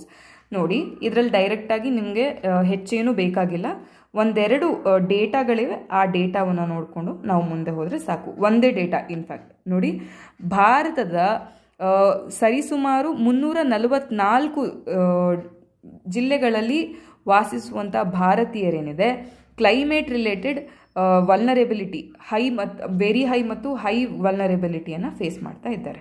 ಸರಿನಾ. ಸೊ ಇಷ್ಟನ್ನ ನೀವು ಒಂದು as per a recent report, India's half of the population, more than half, nearly 54% of the population which is living in 344 districts face high or very high health vulnerability related to climate change ಅಂತಕ್ಕಂಥದ್ದನ್ನು ನೀವು as a fact ಬಳಸಿದರೆ ಸಾಕು. ಓಕೆನಾ. ಅದಕ್ಕಿಂತ ಹೆಚ್ಚು ಈ ಒಂದು ಆರ್ಟಿಕಲಿನಲ್ಲಿ ಅವಶ್ಯಕತೆ ಇಲ್ಲ. ನೋಡಿ, ಇಲ್ಲಿ ಕೆಲವೊಂದು ಟೇಬಲ್ಸನ್ನು ಕೊಟ್ಟಿದ್ದಾರೆ, ಅದನ್ನು ಒಂದ್ಸಲ ಗಮನದಲ್ಲಿ ಇಟ್ಕೊಳ್ಳೋಣ. ಯಾವ ಒಂದು ಜಿಲ್ಲೆಗಳಲ್ಲಿ ಜಾಸ್ತಿ ವಲ್ನರಬಿಲಿಟಿ ಇದೆ ನೋಡಿ, ವಲ್ನರಬಿಲಿಟಿಯ ನಂಬರ್ 0 to 1 ಇದೆ. ಎಷ್ಟು ಜಾಸ್ತಿ ಇರುತ್ತೋ, ನಿಯರ್ ಟು 1 ಇರುತ್ತೋ ಅಷ್ಟು ವಲ್ನರಬಿಲಿಟಿ ಜಾಸ್ತಿ ಅಂತ. ಅರುಣಾಚಲ ಪ್ರದೇಶದ ದಿಬಾಂಗ್ ವ್ಯಾಲಿ ಏನಿದೆ ಅದು highest vulnerability, followed by Uttar Pradesh, Madhya Pradesh ಮತ್ತು ಉತ್ತರ ಪ್ರದೇಶ. ನೋಡಿ, ಉತ್ತರ ಪ್ರದೇಶ ಮತ್ತು ರಾಜಸ್ಥಾನದಲ್ಲಿ ಹೈಯೆಸ್ಟ್ ಡಿಸ್ಟ್ರಿಕ್ಟ್ಸ್ ಇರುವಂತಹದ್ದು ಈ ವಲ್ನರಬಿಲಿಟಿಯನ್ನು ಕವರ್ ಮಾಡುವಂತಹದ್ದು. ಲೋವೆಸ್ಟ್ ವಲ್ನರಬಿಲಿಟಿ ಇರುವಂಥದ್ದು ಸಿಕ್ಕಿಂ, ಗೋವಾ, ಮಹಾರಾಷ್ಟ್ರ. ಸರಿನಾ. ಇದನ್ನು ಸ್ವಲ್ಪ ನೆನಪಲ್ಲಿ ಇಟ್ಕೊಳ್ಳಿ, ಜಾಸ್ತಿ ಅವಶ್ಯಕತೆ ಇಲ್ಲ. ಇಲ್ಲಿ ನೋಡಿ, 344 ಜಿಲ್ಲೆಗಳು, ಭಾರತದ 344 ಜಿಲ್ಲೆಗಳಲ್ಲಿ ಸರಿಸುಮಾರು 56% ಜನತೆ ಏನಿದೆ that is facing high to very high vulnerability of health related to climate change. ಅದನ್ನು ನೀವು ನೆನಪಲ್ಲಿ ಇಟ್ಕೊಂಡ್ರೆ ಆಯಿತು. ಇಷ್ಟೇ ಡೇಟಾ. ನೋಡಿ, ನಾವು ನೋಡ್ತಾ ಇದ್ದೀವಿ ಆರ್ಟಿಕಲ್ಸ್ನಿಂದ ಡೈರೆಕ್ಟ್ ಇನ್ಫಾರ್ಮೇಷನ್ನ ಹೇಗೆ ಎಕ್ಸ್ಟ್ರಾಕ್ಟ್ ಮಾಡಬೇಕು, ಕೇವಲ ಡೇಟಾವನ್ನು ಹೇಗೆ ನೆನಪಲ್ಲಿ ಇಟ್ಕೊಳ್ಬೇಕು, ಡೇಟಾಗಳ ಜೊತೆಗೆ ಬ್ಯಾಕ್ಗ್ರೌಂಡಲ್ಲಿ ಏನನ್ನು ಹೇಗೆ ಓದಬೇಕು ಅಂತಕ್ಕಂಥದ್ದನ್ನು ನಾವು ನೋಡಿ. ಕರೆಕ್ಟ್ ಅಲ್ವಾ. ಸೊ ನಮ್ಮ ಲಾಸ್ಟ್ ಒಂದು ಆರ್ಟಿಕಲ್ ಏನಿದೆ ಅದು ಕಾರ್ಬನ್ ಕ್ಯಾಪ್ಚರ್ ಸ್ಟೋರೇಜ್ ಮತ್ತು ಕಾರ್ಬನ್ ಡೈಆಕ್ಸೈಡ್ ರಿಮೂವಲ್. ನೋಡಿ, ಈ ಕಾರ್ಬನ್ ಕ್ಯಾಪ್ಚರ್ ಸ್ಟೋರೇಜ್ ಏನಿದೆ ನಮ್ಮ ಹೊಸ ಟೆಕ್ನಾಲಜಿ ಅಲ್ವಾ, ಕಾರ್ಬನ್ ಡೈಆಕ್ಸೈಡ್ ಎಮಿಷನನ್ನು ಕಡಿಮೆ ಮಾಡಲಿಕ್ಕೆ. ಸೊ ಅದರ ಕುರಿತಾಗಿ ಒಂದು ಕಂಪ್ಲೀಟ್ ಆರ್ಟಿಕಲ್ ಇದೆ. ಆ ಆರ್ಟಿಕಲಲ್ಲಿರ್ತಕ್ಕಂಥ ಕೆಲವೊಂದು ಅಂಶಗಳನ್ನು ನಾವು ನೋಡ್ತಾ ಹೋಗೋಣ. ನೋಡಿ, first of all carbon capture and storage ಅಂತಂದರೆ ಏನು ನೋಡಿ, ಡೈರೆಕ್ಟಾಗಿ ಈ ಒಂದು ಆರ್ಟಿಕಲಲ್ಲೇ ಕೊಟ್ಟಿದ್ದಾರೆ. ಫಸ್ಟ್ ಆಫ್ ಆಲ್ ಈ ಒಂದು ಕ್ರಿಯೆ ಅಥವಾ ಈ ಒಂದು ತಂತ್ರಜ್ಞಾನ ಏನು ಮಾಡ್ತಾ ಇದೆ ಅಂತಂದರೆ ಕಾರ್ಬನ್ ಡೈಆಕ್ಸೈಡನ್ನು ಹಿಡಿದಿಟ್ಕೊಳ್ತಾ ಇದೆ. ಎಲ್ಲಿ? At source. ಎಲ್ಲಿ? ಇವಾಗ ಫಾರ್ ಎಕ್ಸಾಂಪಲ್ ಇದೊಂದು ಫ್ಯಾಕ್ಟ್ರಿ, ಓಕೆನಾ. ಸೊ ಈ ಫ್ಯಾಕ್ಟ್ರಿಯಿಂದ ಎಮಿಟ್ ಆಗಬೇಕಾಗಿರ್ತಕ್ಕಂಥ ಕಾರ್ಬನ್ ಡೈಆಕ್ಸೈಡನ್ನು ಇಲ್ಲೇ ಅಟ್ ಸೋರ್ಸೇ ಹಿಡಿದಿಟ್ಕೊಳ್ತಾ ಇದೆ. ಇಲ್ಲಿ ಹಿಡಿದಿಟ್ಟುಕೊಂಡ ನಂತರ ಇದನ್ನು ನಾವು ಎಲ್ಲಿ without even releasing to atmosphere, ನಮ್ಮ ವಾಯುಗೋಳವನ್ನು ಈ ಒಂದು ಕಾರ್ಬನ್ ಡೈಆಕ್ಸೈಡ್ ಏನಿದೆ ಅದು ಪ್ರವೇಶಿಸ್ತಾನೂ ಇಲ್ಲ. ಅದನ್ನು ಹಿಡಿದಿಟ್ಟುಕೊಂಡು ಅದನ್ನು ನಾವು ಸ್ಟೋರ್ ಮಾಡುವಂಥದ್ದು, ಸಂಗ್ರಹ ಮಾಡುವುದನ್ನು ಕಾರ್ಬನ್ ಕ್ಯಾಪ್ಚರ್ ಮತ್ತು ಸ್ಟೋರೇಜ್ ಅಂತ ಹೇಳ್ತೀವಿ. ನೋಡಿ, ಹೆಸರೇ ಹೇಳ್ತಾ ಇದೆ ಅಲ್ವಾ, ಕಾರ್ಬನನ್ನು ಕ್ಯಾಪ್ಚರ್ ಮಾಡುವುದು ಅಟ್ ಸೋರ್ಸ್, ಅದೇ ರೀತಿಯಾಗಿ ಅದನ್ನ ಸ್ಟೋರ್ ಮಾಡುವಂಥದ್ದು ಎಲ್ಲಿ, ಲ್ಯಾಂಡ್ ಫಿಲ್ಸ್ಗಳಲ್ಲಿ ಅಥವಾ ಬೇರೆ ಬೇರೆ ವಿಧಾನಗಳಲ್ಲಿ, ಸರಿನಾ. ಸೊ ಈ ಒಂದು ಟೆಕ್ನಿಕ್ ಏನಿದೆ ಇದು ನಮಗೆ ಈಗ ವ್ಯಾಪಕವಾಗಿ ತಂತ್ರಜ್ಞಾನ ಇದ್ರ ಬಗ್ಗೆ ಚರ್ಚೆಯಲ್ಲಿದೆ because of the climate change. ಹೌದಾ, ಗ್ರೀನ್ ಹೌಸ್ ಗ್ಯಾಸಸ್ನ ಎಮಿಷನ್ ಅನ್ನ ಡೈರೆಕ್ಟ್ ಆಗಿ ಶಾರ್ಪ್ ಆಗಂತೂ ಕಡಿಮೆ ಮಾಡೋಕ್ಕಾಗಲ್ಲ. ಹಂಗಂತ ಕರೆಂಟ್ ರೇಟ್ಸ್ ಆಫ್ ವಾರ್ಮಿಂಗ್ ನಡೀತಾ ಇದ್ರೆ 7 ವರ್ಷದಲ್ಲೇ 1.5 ಡಿಗ್ರಿ ಸೆಲ್ಸಿಯಸ್ಸಿನ ಒಂದು ಟೆಂಪ್ರೇಚರ್ ರೇಂಜ್ ಏನಿದೆ ಕ್ರಾಸ್ ಆಗಿಬಿಡುತ್ತೆ. ಆಲ್ರೆಡಿ 2022ರಲ್ಲಿ ಏನಾಗಿತ್ತು, ಟೆಂಪ್ರೇಚರು 1.15ನಷ್ಟು ಆಲ್ರೆಡಿ ಇನ್ಕ್ರೀಸ್ ಆಗಿದೆ ನೋಡಿ, ಆಯ್ತಾ. ನಾವೇನು ಅನ್ಕೊಂಡಿರೋದು 2100ರವರೆಗೆ 1.5 ಮಿನಿಮಮ್ ಅಂದರೂ 2 ಡಿಗ್ರಿ ಅಥವಾ ಮ್ಯಾಕ್ಸಿಮಮ್ 1.5 ಡಿಗ್ರಿವರೆಗೂ ನಾವು ಟೆಂಪ್ರೇಚರನ್ನು ಪ್ರೀ ಇಂಡಸ್ಟ್ರಿಯಲ್ ಲೆವೆಲ್ನಿಂದ ಕಡಿಮೆ ಮಾಡಬೇಕು, ಅಷ್ಟು ಆ ಒಂದು ರೇಂಜ್ನಿಂದ ಇಷ್ಟೇ ಇನ್ಕ್ರೀಸ್ ಆಗುವಾಗ ನೋಡ್ಕೊಳ್ಬೇಕು ಅಂತಕ್ಕಂಥ ನಮ್ಮ ಟಾರ್ಗೆಟ್ ಇರೋದು. ಎಲ್ಲಿವರೆಗೂ 2100ರೊಳಗೂ. ನಾವಿನ್ನೂ ಇರೋದಲ್ಲಿ 2023ರಲ್ಲಿ ಆಲ್ರೆಡಿ 1.5 ಡಿಗ್ರಿ 1.15 ಇದೆ. So already it's a risk ಅಲ್ವಾ. ಸೊ ಆದ್ದರಿಂದ ಗ್ರೀನ್ ಹೌಸ್ ಗ್ಯಾಸಸನ್ನು ಕಡಿಮೆ ಮಾಡಬೇಕು. ಸೈಮಲ್ಟೇನಿಯಸ್ಲಿ ಬೇರೆ ಏನೇನು ವಿಧಾನಗಳಿವೆ ಅಂತಕ್ಕಂಥದ್ದನ್ನು ಎಕ್ಸ್ಪ್ಲೋರ್ ಮಾಡುವಾಗ ನಮಗೆ ಕಾರ್ಬನ್ ಕ್ಯಾಪ್ಚರ್ ಮತ್ತು ಸ್ಟೋರೇಜ್ ಮತ್ತು CDR, carbon dioxide reduction. CDR ಅಂತಂದ್ರೆ ಏನು? Carbon dioxide reduction. ಈ ಕಾರ್ಬನ್ ಕ್ಯಾಪ್ಚರ್ ಆ್ಯಂಡ್ ಸ್ಟೋರೇಜ್ ಅಂದರೆ ಏನು ಅಂತ ಗೊತ್ತಾಯಿತು. ಕಾರ್ಬನ್ ಡೈಆಕ್ಸೈಡ್ ರಿಡಕ್ಷನ್ ಅಂತಂದರೆ ಏನು? ನಮ್ಮ ಅಟ್ಮಾಸ್ಫಿಯರಲ್ಲಿ ಇರ್ತಕ್ಕಂಥ ಕಾರ್ಬನ್ ಡೈಆಕ್ಸೈಡನ್ನು ಕಡಿಮೆ ಮಾಡೋದು. ಇದರಲ್ಲಿ 2 ವೇ ಇದ್ದಾವೆ, ನ್ಯಾಚುರಲ್ ಮತ್ತು ಆರ್ಟಿಫಿಷಿಯಲ್. ಆ ನ್ಯಾಚುರಲ್ ಅಂತಂದರೆ ನಮಗೆಲ್ಲ ಗೊತ್ತಿದೆ ಅಲ್ವಾ, ಏನು ಎಫಾರೆಸ್ಟೇಷನ್ ಆಗಿರಬಹುದು, ರೀಫಾರೆಸ್ಟೇಷನ್ ಆಗಿರಬಹುದು, ಇವೆಲ್ಲ ನ್ಯಾಚುರಲ್. ಆರ್ಟಿಫಿಷಿಯಲ್ ಅಲ್ಲಿ ಏನು ಅಂತಂದರೆ ಈಗ ಅಟ್ಮಾಸ್ಫಿಯರಲ್ಲಿ ಇರ್ತಕ್ಕಂಥ ಕಾರ್ಬನ್ ಡೈಆಕ್ಸೈಡನ್ನು ನಾವು ಎಕ್ಸ್ಟ್ರಾಕ್ಟ್ ಮಾಡಿ ಅದನ್ನು ಬೇರೆ ಒಂದು ಫಾರ್ಮಿಗೆ ಕನ್ವರ್ಟ್ ಮಾಡಿ ಲ್ಯಾಂಡ್ನಲ್ಲಿ ಡೀಪ್ ಡೌನ್ ನಾವು ಸ್ಟೋರ್ ಮಾಡುವಂತಹದ್ದು, ಇದು ಆರ್ಟಿಫಿಷಿಯಲ್. ಸೊ ಇದಕ್ಕೆಲ್ಲ ನಮ್ಗೆ ಏನು ಬೇಕು? ಪ್ರಮುಖವಾಗಿ ಲ್ಯಾಂಡ್ ಬೇಕೇ ಬೇಕು. ಸೊ ಇದು ಕಾರ್ಬನ್ ಡೈಆಕ್ಸೈಡ್ ರಿಡಕ್ಷನಿನ ಒಂದು ಪ್ರೋಸೆಸ್. ನೋಡಿ, ನಾನು ನಿಮಗೆ ಅಂಡರ್ಸ್ಟ್ಯಾಂಡಿಂಗಿಗೆ ಸಹಾಯ ಮಾಡ್ತಾ ಇದ್ದೇನೆ. ಈ ಅಂಡರ್ಸ್ಟ್ಯಾಂಡಿಂಗ್ ಬೇಸಿಸ್ ಮೇಲೆ ಕಾನ್ಸೆಪ್ಟ್ಸನ್ನು ಮತ್ತು ಫ್ಯಾಕ್ಟ್ಸನ್ನು, ನಾಲೆಡ್ಜನ್ನು ಬಿಲ್ಡ್ ಮಾಡುವ ಜವಾಬ್ದಾರಿ ನಿಮ್ಮದು, ಸರಿನಾ. ಸೊ ನಮ್ಮ IPCCಯ 6th ಅಸೆಸ್ಮೆಂಟ್ ರಿಪೋರ್ಟ್ ಏನು ಹೇಳ್ತದೆ ಅಂತಕ್ಕಂಥದ್ದು ಫಸ್ಟ್ ಆಫ್ ಆಲ್ ನೋಡೋಣ, ಸರಿನಾ. ಸೊ ಈ ಒಂದು CCS ಮತ್ತು CDR ಟೆಕ್ನಾಲಜಿಗಳನ್ನು ನಾವು ಇಟ್ಕೊಂಡು ಗ್ರೀನ್ ಹೌಸ್ ಗ್ಯಾಸಸನ್ನು ಕಡಿಮೆ ಮಾಡಬೇಕು ಅಥವಾ ಕಾರ್ಬನ್ ಡೈಆಕ್ಸೈಡನ್ನು ನಾವು ಅಟ್ಮಾಸ್ಫಿಯರಿಂದ ಎಕ್ಸ್ಟ್ರಾಕ್ಟ್ ಮಾಡಿದರೆ ಎಲ್ಲಿವರೆಗೂ 5 ಬಿಲಿಯನ್ ಟನ್ಗಳಷ್ಟು, ಆಯಿತಾ, ಕಾರ್ಬನ್ ಡೈಆಕ್ಸೈಡನ್ನು 2040ರ ಒಳಗಡೆ ಎಕ್ಸ್ಟ್ರಾಕ್ಟ್ ಮಾಡಿದರೆ ನಮ್ಮ ಅಟ್ಮಾಸ್ಫಿಯರಿಂದ 50ಕ್ಕಿಂತ ಹೆಚ್ಚು, 50% ಹೆಚ್ಚು ಚಾನ್ಸಸ್ ಇದೆ ನಮ್ಮ ಟೆಂಪ್ರೇಚರು 1.5 ಡಿಗ್ರಿ ಸೆಲ್ಸಿಯಸ್ಸಿಗೆ ರಿಸ್ಟ್ರಿಕ್ಟ್ ಆಗುವ ಚಾನ್ಸಸ್ ಇದೆ ಅಂತ. ಗೊತ್ತಾಯ್ತಾ? ನೋಡಿ, ಈ ಟೆಕ್ನಾಲಜಿಗಳನ್ನು ಬಳಸಿ 5 ಬಿಲಿಯನ್ ಟನ್ನಷ್ಟು ಕಾರ್ಬನ್ ಡೈಆಕ್ಸೈಡನ್ನು ನಾವು ಅಟ್ಮಾಸ್ಫಿಯರಿಂದ ಎಕ್ಸ್ಟ್ರಾಕ್ಟ್ ಮಾಡಿದರೆ ನಮ್ಮಲ್ಲಿ ಮೋರ್ ದೆನ್ 50% ಚಾನ್ಸಸ್ ಇದೆ ನಾವು 1.5 ಡಿಗ್ರಿ ಸೆಲ್ಸಿಯಸ್ಸಿಗೆ ಟೆಂಪ್ರೇಚರ್ನ ರಿಸ್ಟ್ರಿಕ್ಟ್ ಮಾಡ್ತೀವಿ ಅಂತ. ಅಕಸ್ಮಾತಾಗಿ ಇದನ್ನು ಬಳಸಲಿಲ್ದಂಗೆ ಕರೆಂಟ್ ರೇಟ್ಸ್ನ ಜೊತೆಗೇನೆ ನಾವು ಎಮಿಷನ್ಸ್ ಇದ್ದರೆ, current rates of green house gas emissions ಇದ್ದರೆ ಏನಾಗ್ತದೆ ಅಂತಂದರೆ ನೋಡಿ, ಇನ್ನೂ 7 ವರ್ಷದಲ್ಲೇ, ಆಯಿತಾ, ಇನ್ನು 7 ವರ್ಷದಲ್ಲೇ 1.5 ಡಿಗ್ರಿ ಸೆಲ್ಸಿಯಸ್ ಏನು ಮಾರ್ಕ್ ಇದೆ ಅದು ಕ್ರಾಸ್ ಆಗಿ ಹೋಗ್ತದೆ. ಸೊ ನಾವು you know the importance of CCS and CDR ಅಲ್ವಾ. ಇದು ನಮ್ಮ IPCC ಹೇಳುವಂತಹದ್ದು, ನಾವಲ್ಲ. ಸೊ ಆಯ್ತಲ್ಲ. ಸೊ ಅದರಿಂದ ಏನಾಗಿದೆ ನೋಡಿ, ಈ ಕರೆಂಟ್ ಎಮಿಷನ್ ಜೊತೆಗೆ ಇಷ್ಟು ಬೇಗ 1.5 ಡಿಗ್ರಿ ನಾವು ರೀಚ್ ಆಗ್ತೀವಿ ಅಂತಂದರೆ ಡೈರೆಕ್ಟ್ ಮಿಟಿಗೇಷನ್ ಏನಿದೆ ಅದು ಕಷ್ಟ. ಡೈರೆಕ್ಟ್ ಮಿಟಿಗೇಷನ್ ಅಂತಂದ್ರೆ ಏನು? ಸೋಲಾರ್ ಎನರ್ಜಿನ ಪ್ರಮೋಟ್ ಮಾಡುವಂತಹದ್ದು, ಫಾಸಿಲ್ ಫ್ಯೂಯಲ್ಸನ್ನು ಕಡಿಮೆ ಮಾಡುವಂಥದ್ದು, ಇವೆಲ್ಲನೂ ನಾವು ಮಾಡಬೇಕು ಅಂತಂದರೆ ಅದು ತುಂಬ ಸಮಯ ಹಿಡುವಂತಹ ಒಂದು ಪ್ರೊಸೆಸ್, ಕ್ರಿಯೆ. ಆದ್ದರಿಂದ ಅಷ್ಟು ಸಮಯ ಇಲ್ಲ ಅಂತಕ್ಕಂಥದ್ದು, ಸರಿನಾ. ಮತ್ತೆ ನೋಡಿ, ಈ CDR ಮತ್ತು CCS ಅನ್ನು ಬಳಸ್ಕೊಂಡು ನಮ್ಮ ಕಾರ್ಬನ್ ಡೈಆಕ್ಸೈಡ್ ರಿಡಕ್ಷನ್ ಮತ್ತು ಕಾರ್ಬನ್ ಕ್ಯಾಪ್ಚರ್ ಮತ್ತು ಸ್ಟೋರೇಜ್ನ ಬಳಸ್ಕೊಂಡ್ರೆ ನಮ್ಮ ಕಲ್ಲಿದ್ದಲಾಗಿರಬಹುದು, ಆಯಿಲ್ ಆಗಿರಬಹುದು, ಗ್ಯಾಸ್ ಆಗಿರಬಹುದು, ಇವುಗಳ ಎಮಿಷನನ್ನು ಅಪ್ ಟು 95%, 60% ಮತ್ತು 45%ನಷ್ಟು ನಾವು ಕಡಿಮೆ ಮಾಡಬೇಕಾಗ್ತದೆ ಬೈ 2050. ಯಾವ ಒಂದು ಲೆವೆಲಿಂದ? 2019 ಲೆವೆಲಿಂದ, ಆಯಿತಾ, with these technologies. But without CDR ಮತ್ತು CCS ನಾವೇನು ಮಾಡಬೇಕಾಗ್ತದೆ? ಇವುಗಳನ್ನು ಬಳಸಲಿಲ್ಲ ಅಂತಂದರೆ 100% ಕಲ್ಲಿದ್ದಲನ್ನು ಬಳಸೋದನ್ನು ನಾವು ನಿಲ್ಲಿಸಬೇಕು. ಅದಾದ ನಂತರ ಆಯಿಲ್ ಇಂಧನಗಳನ್ನು, ಕಚ್ಚಾ ತೈಲವನ್ನು ಸರಿಸುಮಾರು 60% ಮತ್ತು ಗ್ಯಾಸನ್ನು ಸರಿಸುಮಾರು ಅನಿಲ ಇಂಧನಗಳನ್ನು ಸರಿಸುಮಾರು 70% ನಾವು ಕಡಿಮೆ ಮಾಡಬೇಕಾಗ್ತದೆ ಬೈ 2050 ಬೈ 2019. ಸೊ ನಮ್ಗೆ ಇಲ್ಲೊಂದು ಗ್ಯಾಪ್ ಕೊಡುತ್ತಲ್ವ, ಒಂದು ಎಕ್ಸ್ಟ್ರಾ ಬಫರ್ ಝೋನ್ ಕೊಡುತ್ತಲ್ವ ಈ CDR ಮತ್ತು CCS ಟೆಕ್ನಾಲಜೀಸು. ಆದ್ದರಿಂದ ಇವುಗಳನ್ನು ಬಳಸಬೇಕು ಅಂತಕ್ಕಂಥ ಚರ್ಚೆ ನಡೀತಾ ಇದೆ. ಇದೇ ಚರ್ಚೆ ಕಾನ್ಫರೆನ್ಸ್ ಆಫ್ ಪಾರ್ಟೀಸ್ 28ರಲ್ಲೂ ನಡೀತು. ಆದ್ದರಿಂದ ಈ ಟಾಪಿಕ್ಗಳು ನಮಗೆ ಮೇನ್ಸ್ಗೆ ತುಂಬ ಇಂಪಾರ್ಟೆಂಟ್ ಆಗ್ತದೆ, ಸರಿನಾ? ಸೊ ನಮ್ಗೆ ಇವಾಗ ಇವೆಲ್ಲ ಡೇಟಾಗಳೇನಿದೆ IPCCಯ 6th ಅಸೆಸ್ಮೆಂಟಿನ ರಿಪೋರ್ಟಿನಿಂದ ಅಡ್ವಾಂಟೇಜಸ್ ಆಫ್ CDR ಮತ್ತು CCS ಅಂತಕ್ಕಂಥದ್ದಕ್ಕೆ ನೀವು ಇದನ್ನು ಬಳಸಬಹುದು. ಸರಿ, ಹಾಗಿದ್ರೆ ಡ್ರಾಬ್ಯಾಕ್ಸ್ ಏನು? ಈ ಒಂದು CDR ಮತ್ತು CCSನ ಟೆಕ್ನಾಲಜಿಯ ಪ್ರಾಬ್ಲಮ್ಸ್ ಏನು ಅಂತಕ್ಕಂಥದ್ದನ್ನು ನಾವು ನೋಡೋಣ, ಸರಿನಾ?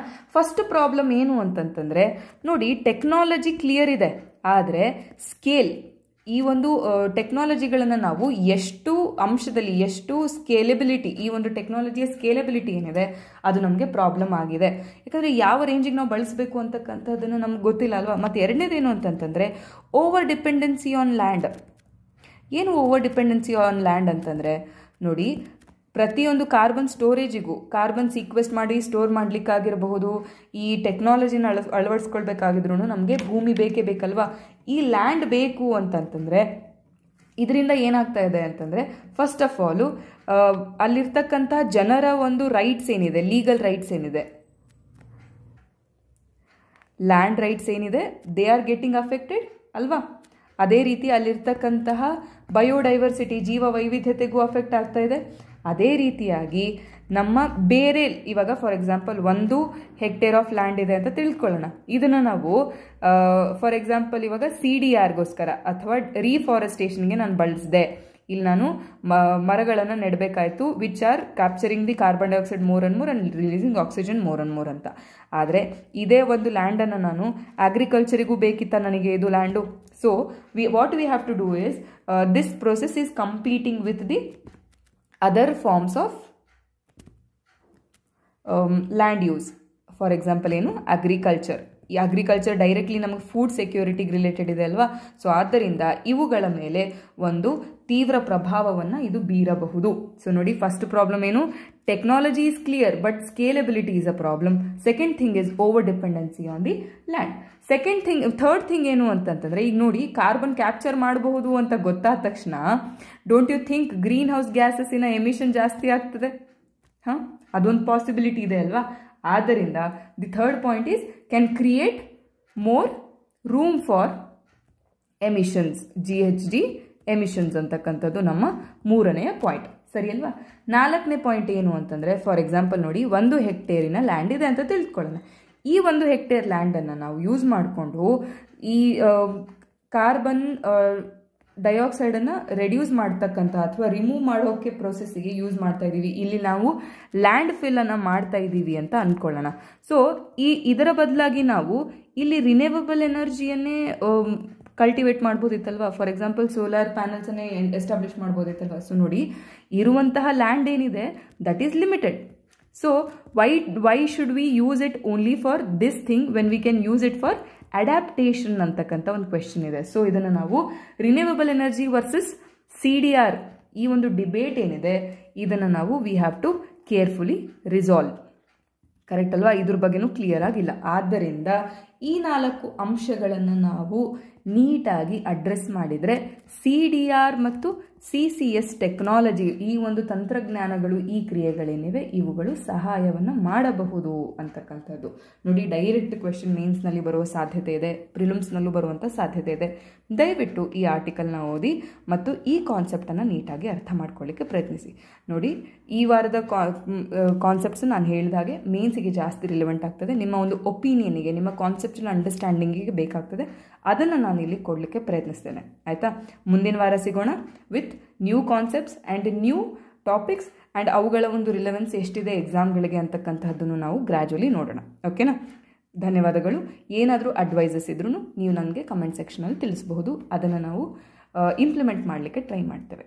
Thank you.